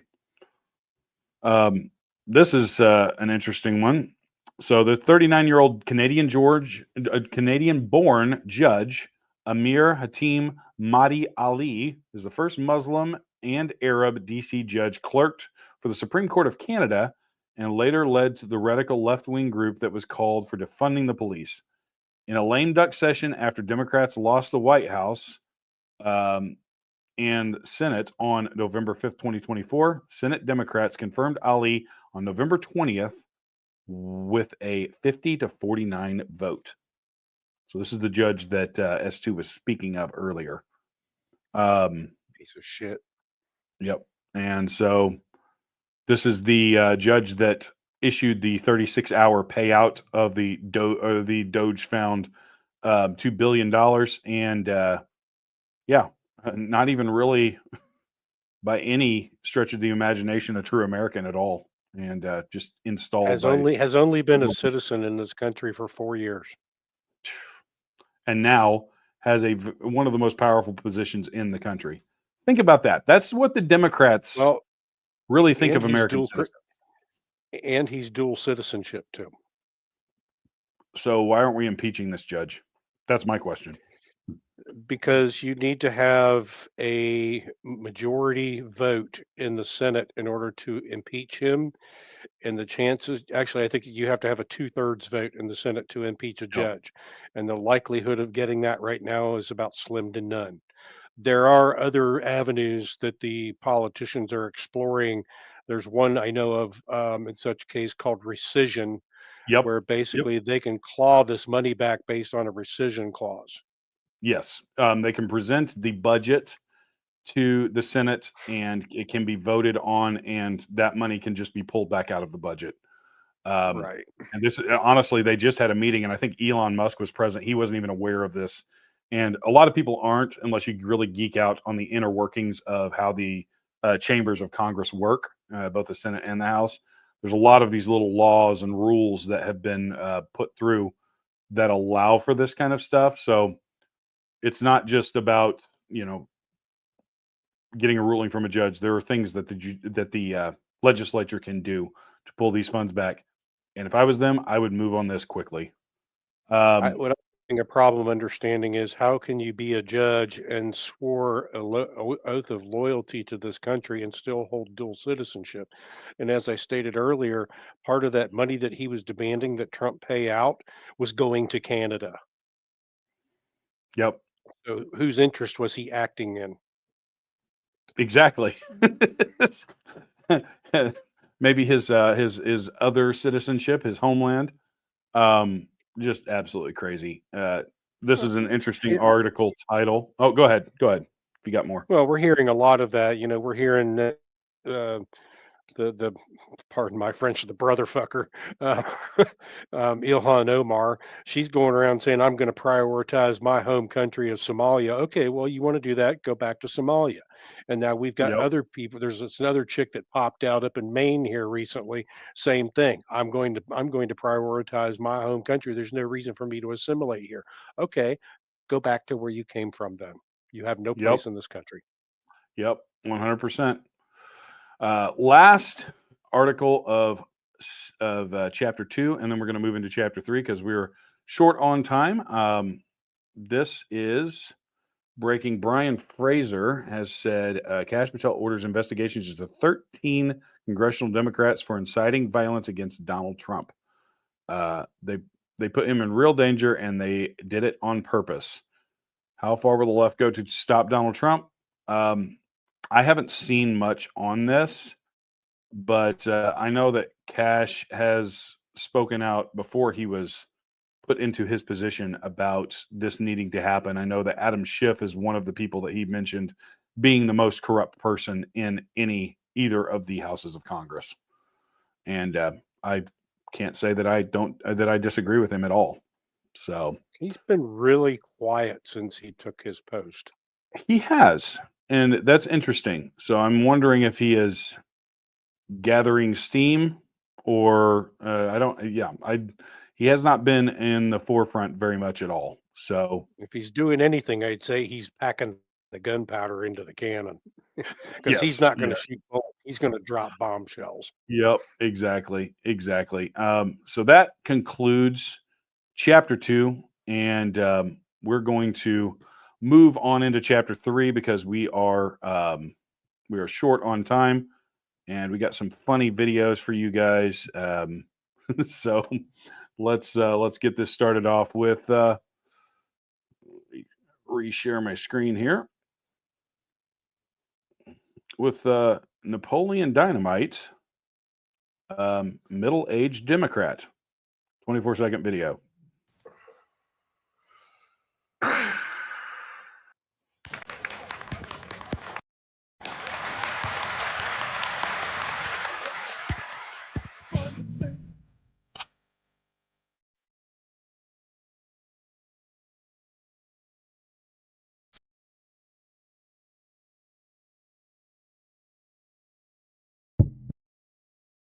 That dude's a retard.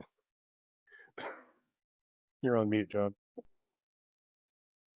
That's a pretty good impersonation of Napoleon Dynamite, if anybody has ever seen that movie. So yeah, pretty funny.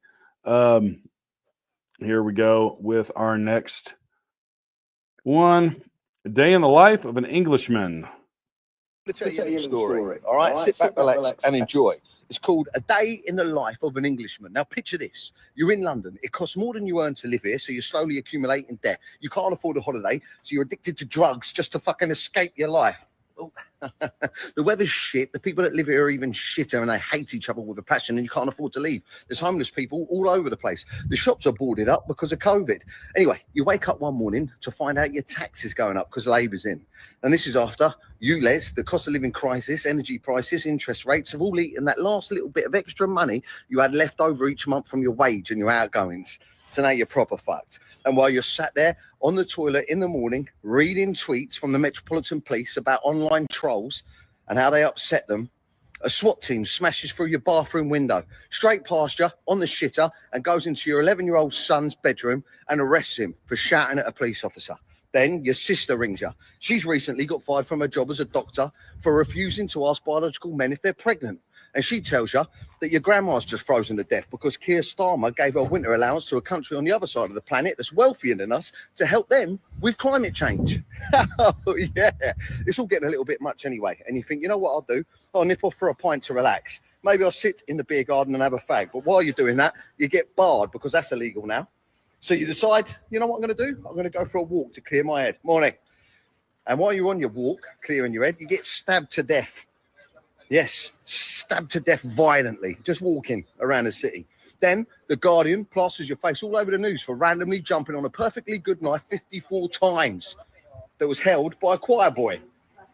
Then your sister's enraged by this, so she tweets about it. She gets nicked. Your son comes out of prison, all right, and he decides, I'm going to protest it because my dad's dead. But this time he shouts at a police horse, and he gets nicked for that. But the prisons are too full, so they let out Ian Huntley to put him in. Now, the mad thing about this tale is it doesn't even sound far-fetched anymore, does it? It's perfectly believable. I'll tell you why. Because it's all based on true events.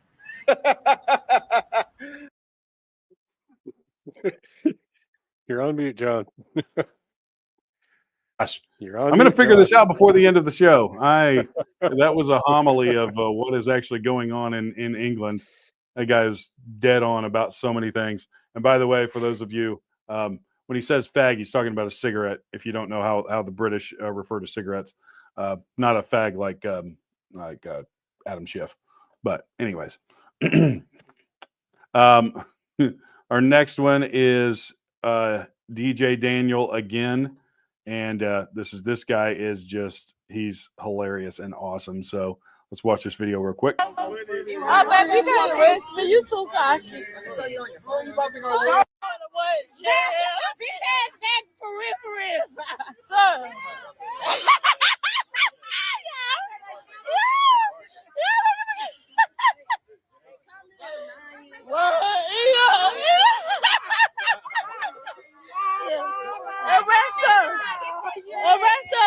Arrest her.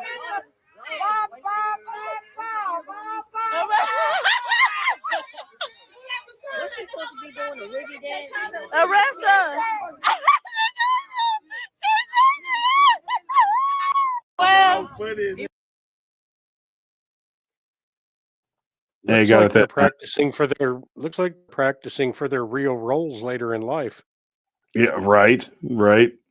Trying to, what was so funny is his response, and I won't repeat what he said, but yeah, it was yeah. What kind of, you practicing for the bleep dance? Oh, bless that little guy. Anyways, Canadian deploys Air Force in response to American tariffs. Let's watch this real quick. This should be funny.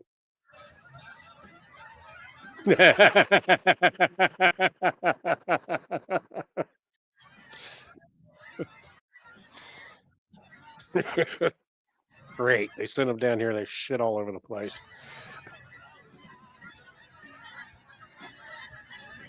You know, that is also a sign that maybe winter is coming to a close, and I'm down with that. So, real quick. So I just wish they would keep their damn geese up there because I'm tired of running over these fuckers. Right. I completely agree. Okay, so now we're to the meme section. Well, this is not a meme, but Donald Trump. We have notified the mayor of Washington, D.C. that she must clean up all of the unsightly homeless encampments in the city, specifically including the one outside of the State Department and near the White House. If she is not capable of doing so, we will be forced to do it for her. Washington, D.C. must become clean and safe. We want to be proud of our capital again. Thank you, Mayor Bowser, for your efforts on behalf of the citizens of our country. Hopefully, you will be successful. Donald Trump, President of the United States of America. Shots fired across the bow of Mayor Bowser. Well, that should be interesting. Yeah. Trump considers criminal charges for USAID staff after Doge uncovered wild abuse. And that's exactly what needs to happen. Federal workers at USAID could find themselves behind bars for fraud after Doge uncovered a massive spending scandal at the program. Daily Mail has learned. Peter Morocco, Deputy Administrative Designate at USAID, provided the House Foreign Affairs Committee with a briefing on Capitol Hill Wednesday. We'll discuss the review of U.S. aid implemented by President Trump. Here we go. Stop legalized plunder. I built and paid for my house by age 25. Every 3 years, I pay property taxes equivalent to the original cost of my house.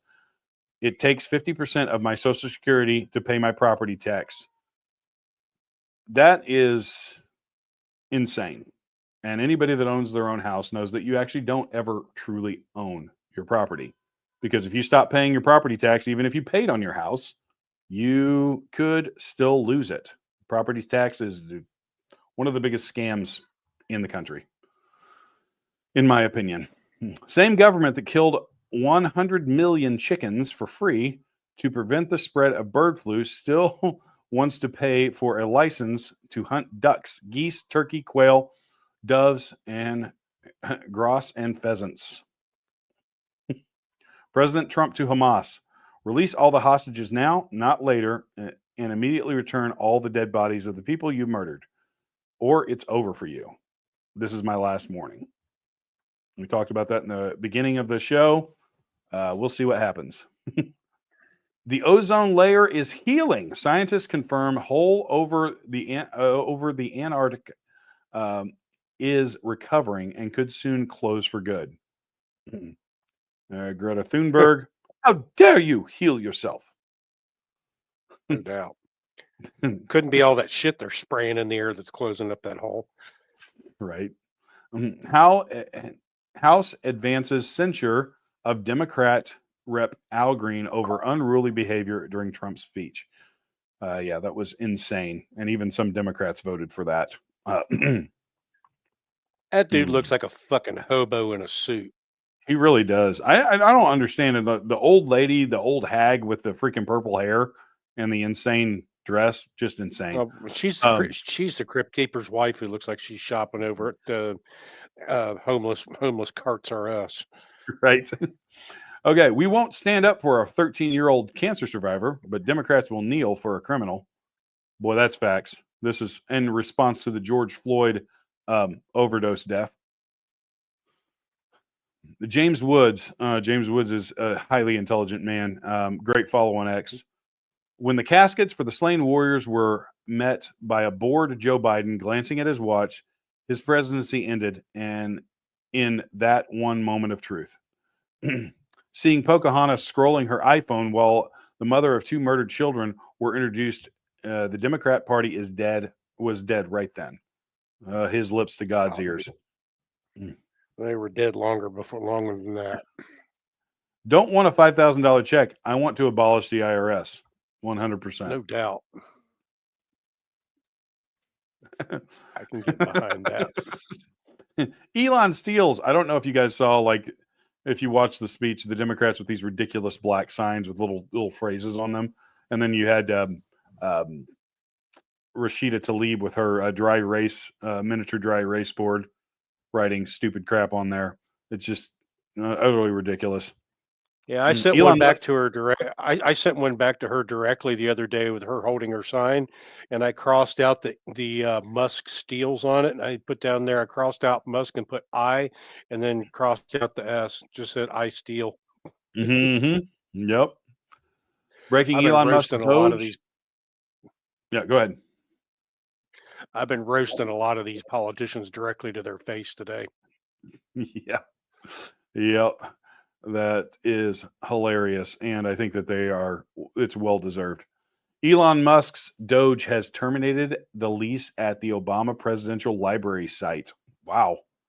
I know Trump also revoked Obama's security clearance. So he no longer gets the security briefings on a daily basis. Yeah. Anyone else notice that the one on the left is calling for the release of the Epstein, that no one on the left is calling for the release of the Epstein client list? No one. Think about that. I'm sure there were Republicans on that list, but I bet you there's a lot more Democrats than Republicans. Dude, how many guns do you have? You mean on me now? That sounds like something I would say. So, actually, spoiler alert. I don't know if I mentioned it on here, but I actually had a firearm stolen out of my truck in a petty theft scam that was going on in my neighborhoods. And I was just informed today that the police actually found my firearm, so I should be getting it back within a couple of days. So thank goodness. After the guy goes to trial. Yes, they have the ring in custody, and it was actually a pretty sophisticated ring. They knew what they were doing. They had tools to get into cars and all kinds of stuff. So Venezuelan, no doubt, or were they Chilean? Well, there were some white guys, and then there were some guys that I couldn't tell. They could have either been Mexican or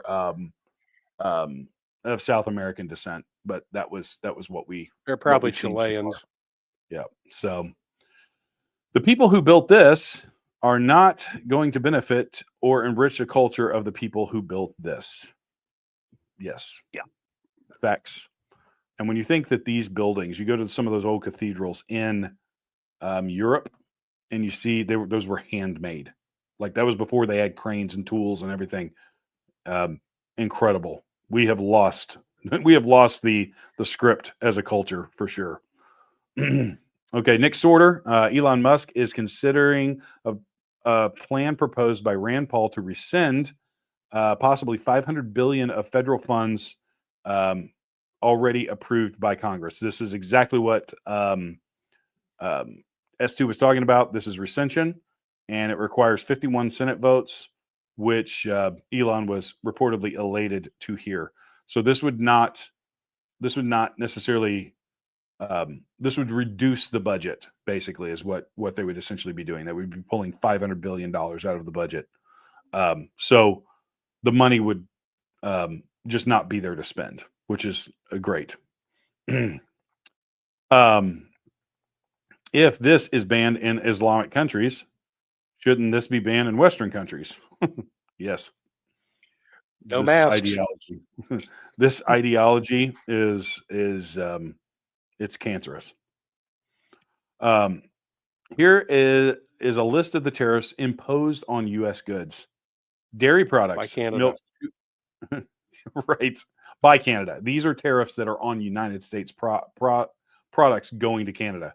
270% for milk, 245% for cheese, 298% for butter, poultry, 238%, eggs, 163%, barley, 160%, wheat, 94%, sugar, 265%, peanut butter, 295%, rice, 150%, vegetables, 100%, fish products, 100%, lumber, 20%, shoes, 30%, cocoa, 30%, metals, 25%, wool, 30%, and tobacco, 100%. Don't let them fool you. What's interesting? You know what's interesting about all of that?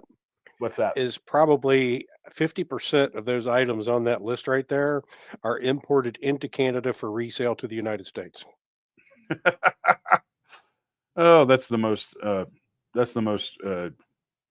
American bureaucracy thing to do in the world. Baby, please stop shit posting. You're not niche on the internet. You're not a niche internet micro celebrity.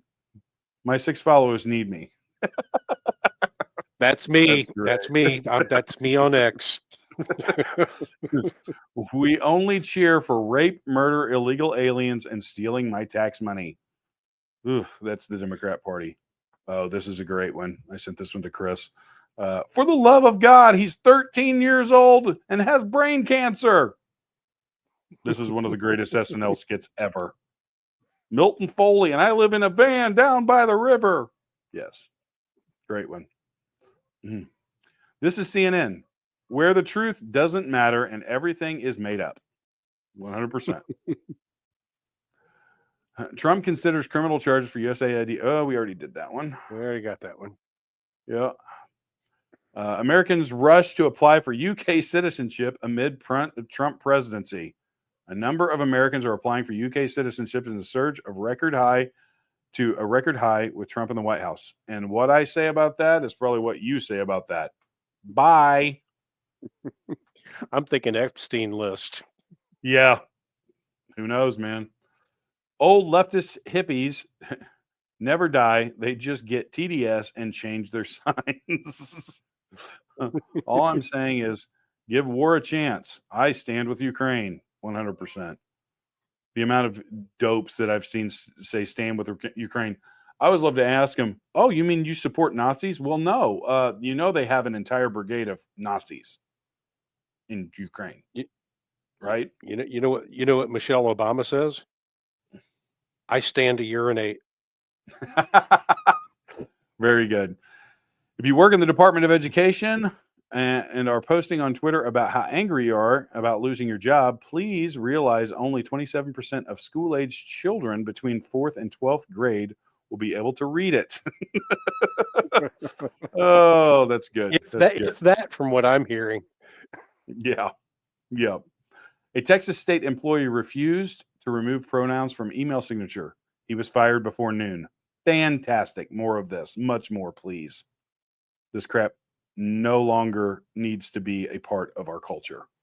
The fake play the ref news in order to create a divide between me and our great United States Supreme Court heard me say last night loudly and openly that I was walking past the justices on my way to the podium. I think I lost my mouse for some reason. On the way to the podium, thank you to Chief Justice John Roberts. Like most people, I don't watch fake news CNN or MSDNC, but I understand that they are going crazy asking why it is that I was thanking what I was thanking Justice Roberts for. Never called my office to ask, of course, but if they had, I would have told the sleazebag journalist that I thanked him for swearing me in on Inauguration Day and doing a really good job in so doing. The fake news never quits. He was trolling 100%. Roberts when he did that because Roberts completely fucked that up on purpose. Oh, yeah. Yep. Just like when he was trolling Zelensky. Oh, you dressed up today. You have to understand Trump is a comedian at heart, and he has impeccable comedic timing, and he's sarcastic as all get out. Our country will not be woke. Will be woke no longer. Trump tells Congress. Mass invasion of the country is an act of war. Abandoning the border control is an act of treason. 100%. Hating your country. Yeah, you notice you haven't heard anything out of Mayorkas lately? Yeah. Radio silence. Hating your country is like hating your parents and still living in their home. Move out and be happy somewhere else. 100%. Amen. You are warm today because of coal mining and a pipeline. Yes, I have solar panels on my house. They are helpful when it's clear and it's not covered in snow, all that stuff. It's a great supplement. It is not a means for which you use. This is a great meme. Roadhouse. This is when J.D. Vance was telling him to get Al Green out. Notice Trump's got the Giga Ched chin line. Freaking fantastic. Here we go. The best Secret Service upgrade in history right here. Boom.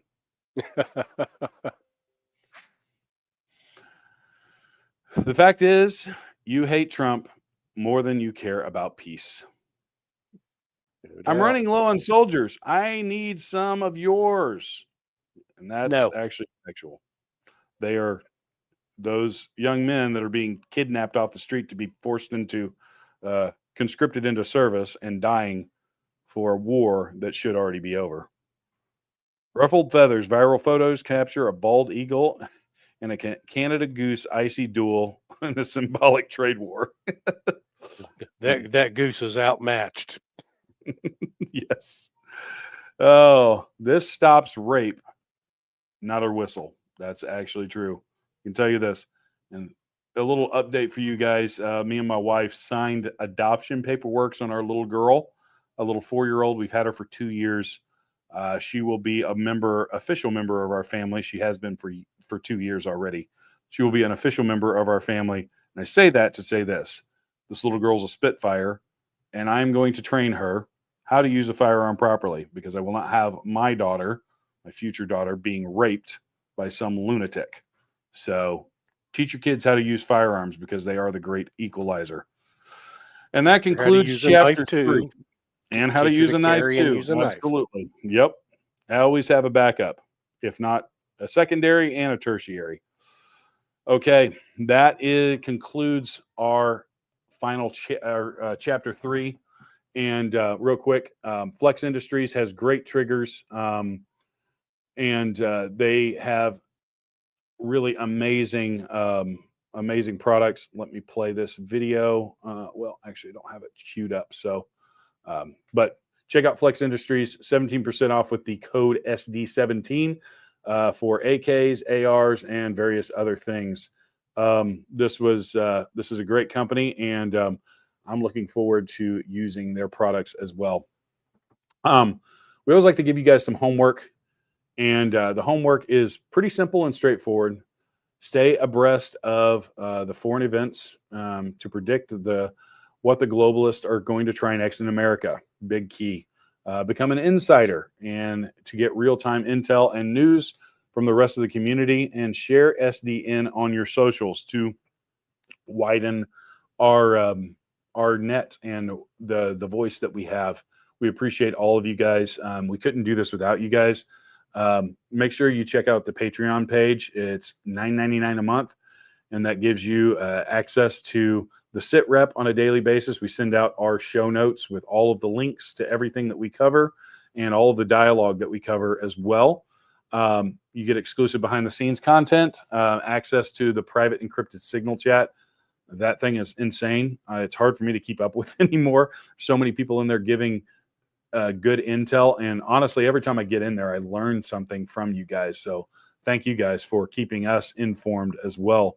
You also get the 228-page essential guide for survival. That's for any crap hits the fan or any kind of survival. Really, it's a fully comprehensive guide that will help you guys through any situation where survival is needed. And 50% off our insider e-magazines and early access to our content. There's much more coming your way from us here at Survival Dispatch. Now we move on to the conflicted question. Did you want to read that? Nope. I've got something that I need to add to this. Okay. There's some breaking information that came out today that there's another left-wing march getting ready to happen across the country. It's probably sponsored by the same 5051 group, but they've changed their name now. It's called Stand Up for Science. So if you go to standupforscience2025.org, I'll repeat that, standupforscience2025.org. Go there and look up your city. You'll know where they'll be. Stay away from the area. Yep, because this will be the same tactics we saw in 2020. We saw in all of these leftist tactics with Antifa, BLM, all of that stuff. Do you have the conflicted question spun up there? Yes, I ahead. do. Take it away. Go. Imagine a new bacterial pathogen mutated from overuse of antibiotics in agriculture and medicine sweeps the globe. In airborne, highly contagious, and resistant to every known treatment, hospitals overflow as infections spiral out of control. Pneumonia, sepsis, and organ failure claim millions. Quarantines fail due to asymptomatic carriers, and international travel bans come too late. Pharmaceutical supply chains collapse as workers fall ill, halting production of even basic drugs. Panic buying empty stores and black markets for fake cures arrive. Governments impose draconian lockdowns, but public trust erodes as the death tolls climb. The crisis could persist for years until a vaccine or natural immunity emerges. If an antibiotic-resistant pandemic rendered modern medicine useless and forced strict isolation, how would you create and maintain a self-sufficient medical kit and hygiene system to protect your household from infection for 6 months? Well, there are a lot of remedies that you can come up with on your own that can help you and your family. Honestly, one of the biggest ways to fight off pathogens and stuff like that is vitamin D, being out in the sun. Vitamin D is one of the cheapest supplements you can get. You can stockpile it. It's dirt cheap. and it's boost your immune system. I was a little under the weather yesterday, but not nearly as sick as other people in my family. I religiously take vitamin D, and haven't really had a serious sickness in several years because of that. So that's one of them. For antibiotics, there are some age-old antibiotics, or just natural plants and things like that that you can use for antibiotics as well. It really comes to studying this stuff and understanding what you need to use and what you can keep on hand. For basic cuts and stuff, getting an aloe vera plant is a huge thing. You can just break stems off; those things grow like wildfire. Put it on an open wound. There's just a lot of things that can help you in these kind of situations. I don't do a lot of pharmaceuticals myself anyways, so that's not an issue. But natural immunity, I'll tell you this much. The vast majority of the 2020 virus, which we don't say it on the show because of YouTube, but a lot of that was because of a vitamin D deficiency. If you had high levels of vitamin D, you typically did not get infected. Or if you did get infected, your body fought it off and you never were severely ill. So there's a lot of things that you can do internally, and it comes with planning now, not waiting for these things to happen. So start your research, start your planning now so that you can know what to stockpile, and you can stockpile a year's worth of vitamin D, just supplements, for like less than $50, like multiple years. And it doesn't go bad at all if you get the right kind of supplements. That's kind of my answer. It's a kind of holistic approach, but herbal remedies are a big thing. And my parents were actually reps in an herb company, so I've been very, very aware. I still take herbal supplements every day, and they're much more effective than stuff you get over the counter. S2? Yeah, so my suggestions are start looking into, as John says, start looking into herbal remedies and start growing your own. Don't rely on going out and buying the pre-made stuff, because the fresh stuff is always going to be better than the processed stuff. Secondly, there are 3 books that I recommend. One is called The Modern Herbal Dispensatory, a Medicine Making Guide. It's by Thomas Easley and Stephen Horn. That's one book. There's another one called The Lost Ways. You've probably seen this advertised out in the wild. I highly recommend this book. It's got a lot of information in it about creating medicines from plants and things of that nature. And then the second one I have is the Survival Medicine Handbook. Now, these are good books to have on hand, but unless you actually practice them and do these things, they're going to be good for information at the moment. So you need to study these books. And then second, get some of the supplemental things, and don't forget your hygiene, because a lot of the sickness that comes during a shit hit the fan situation comes from not keeping your I can't use that phrase, not from keeping yourself clean. That's your feet, your privates, and other areas where the bacteria can build up and you can get sick, and then you get sick and everybody else around you gets sick, and then everybody dies. So keep those things in mind and keep your medical supplies up, like your bandages and your antibiotic ointments and things like that. And I mean, that's pretty much, it was the one thing that I struggled with probably about 4 years ago. It was like, I've got everything else. What am I missing here? And then all of a sudden it came to me, okay, I knew this. Why didn't I do this? So then I started going out on a spree and started buying a lot of hygiene products. And now I've got probably enough hygiene products to last me for 10 years. So. Well, and also like have a stockpile system. I work for a company that's Japanese. They're very much big into a FIFO system. Look it up. First in, first out is basically what it is. That's what FIFO stands for.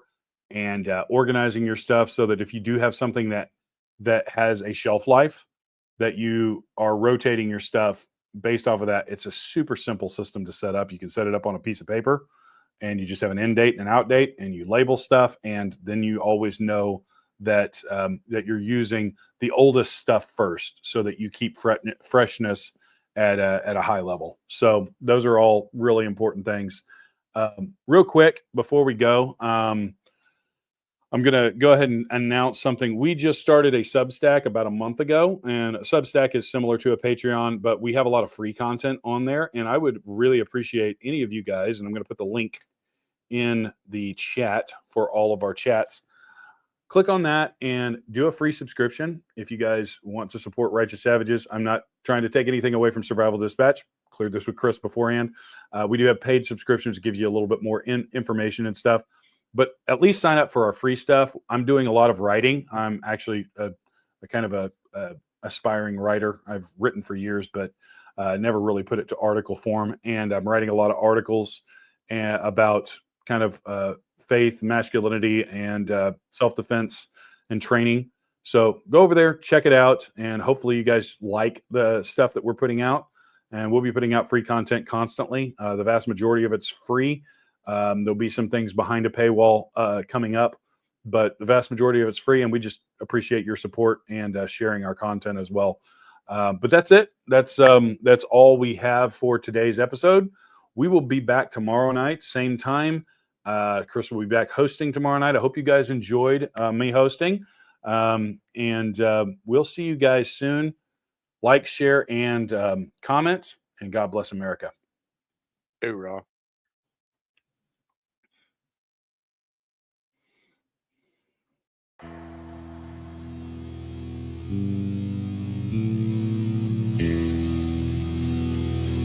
They get these judges to sign the warrants. This is the same FBI, the same DOJ that comes out and doesn't prosecute any wrongdoing.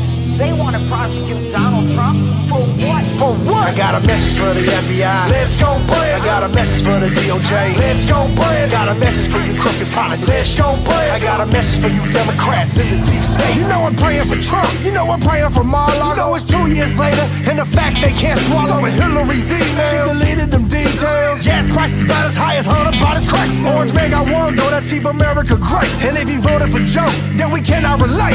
Why get a search warrant? All it took was a subpoena. He just gave y'all 15 boxes and y'all still couldn't beat him. I got a message for the FBI. Let's go play. I got a message for the DOJ. Let's go play. I got a message for you crooked politicians. Let's go play. I got a message for you Democrats in the deep state. Is you FBI or is you KKK? Is you FBI or is you KKK? You can't play both sides. I hear Joe. 10% for the big guy who ruined our nation. I know I'm probably gonna get banned for this one.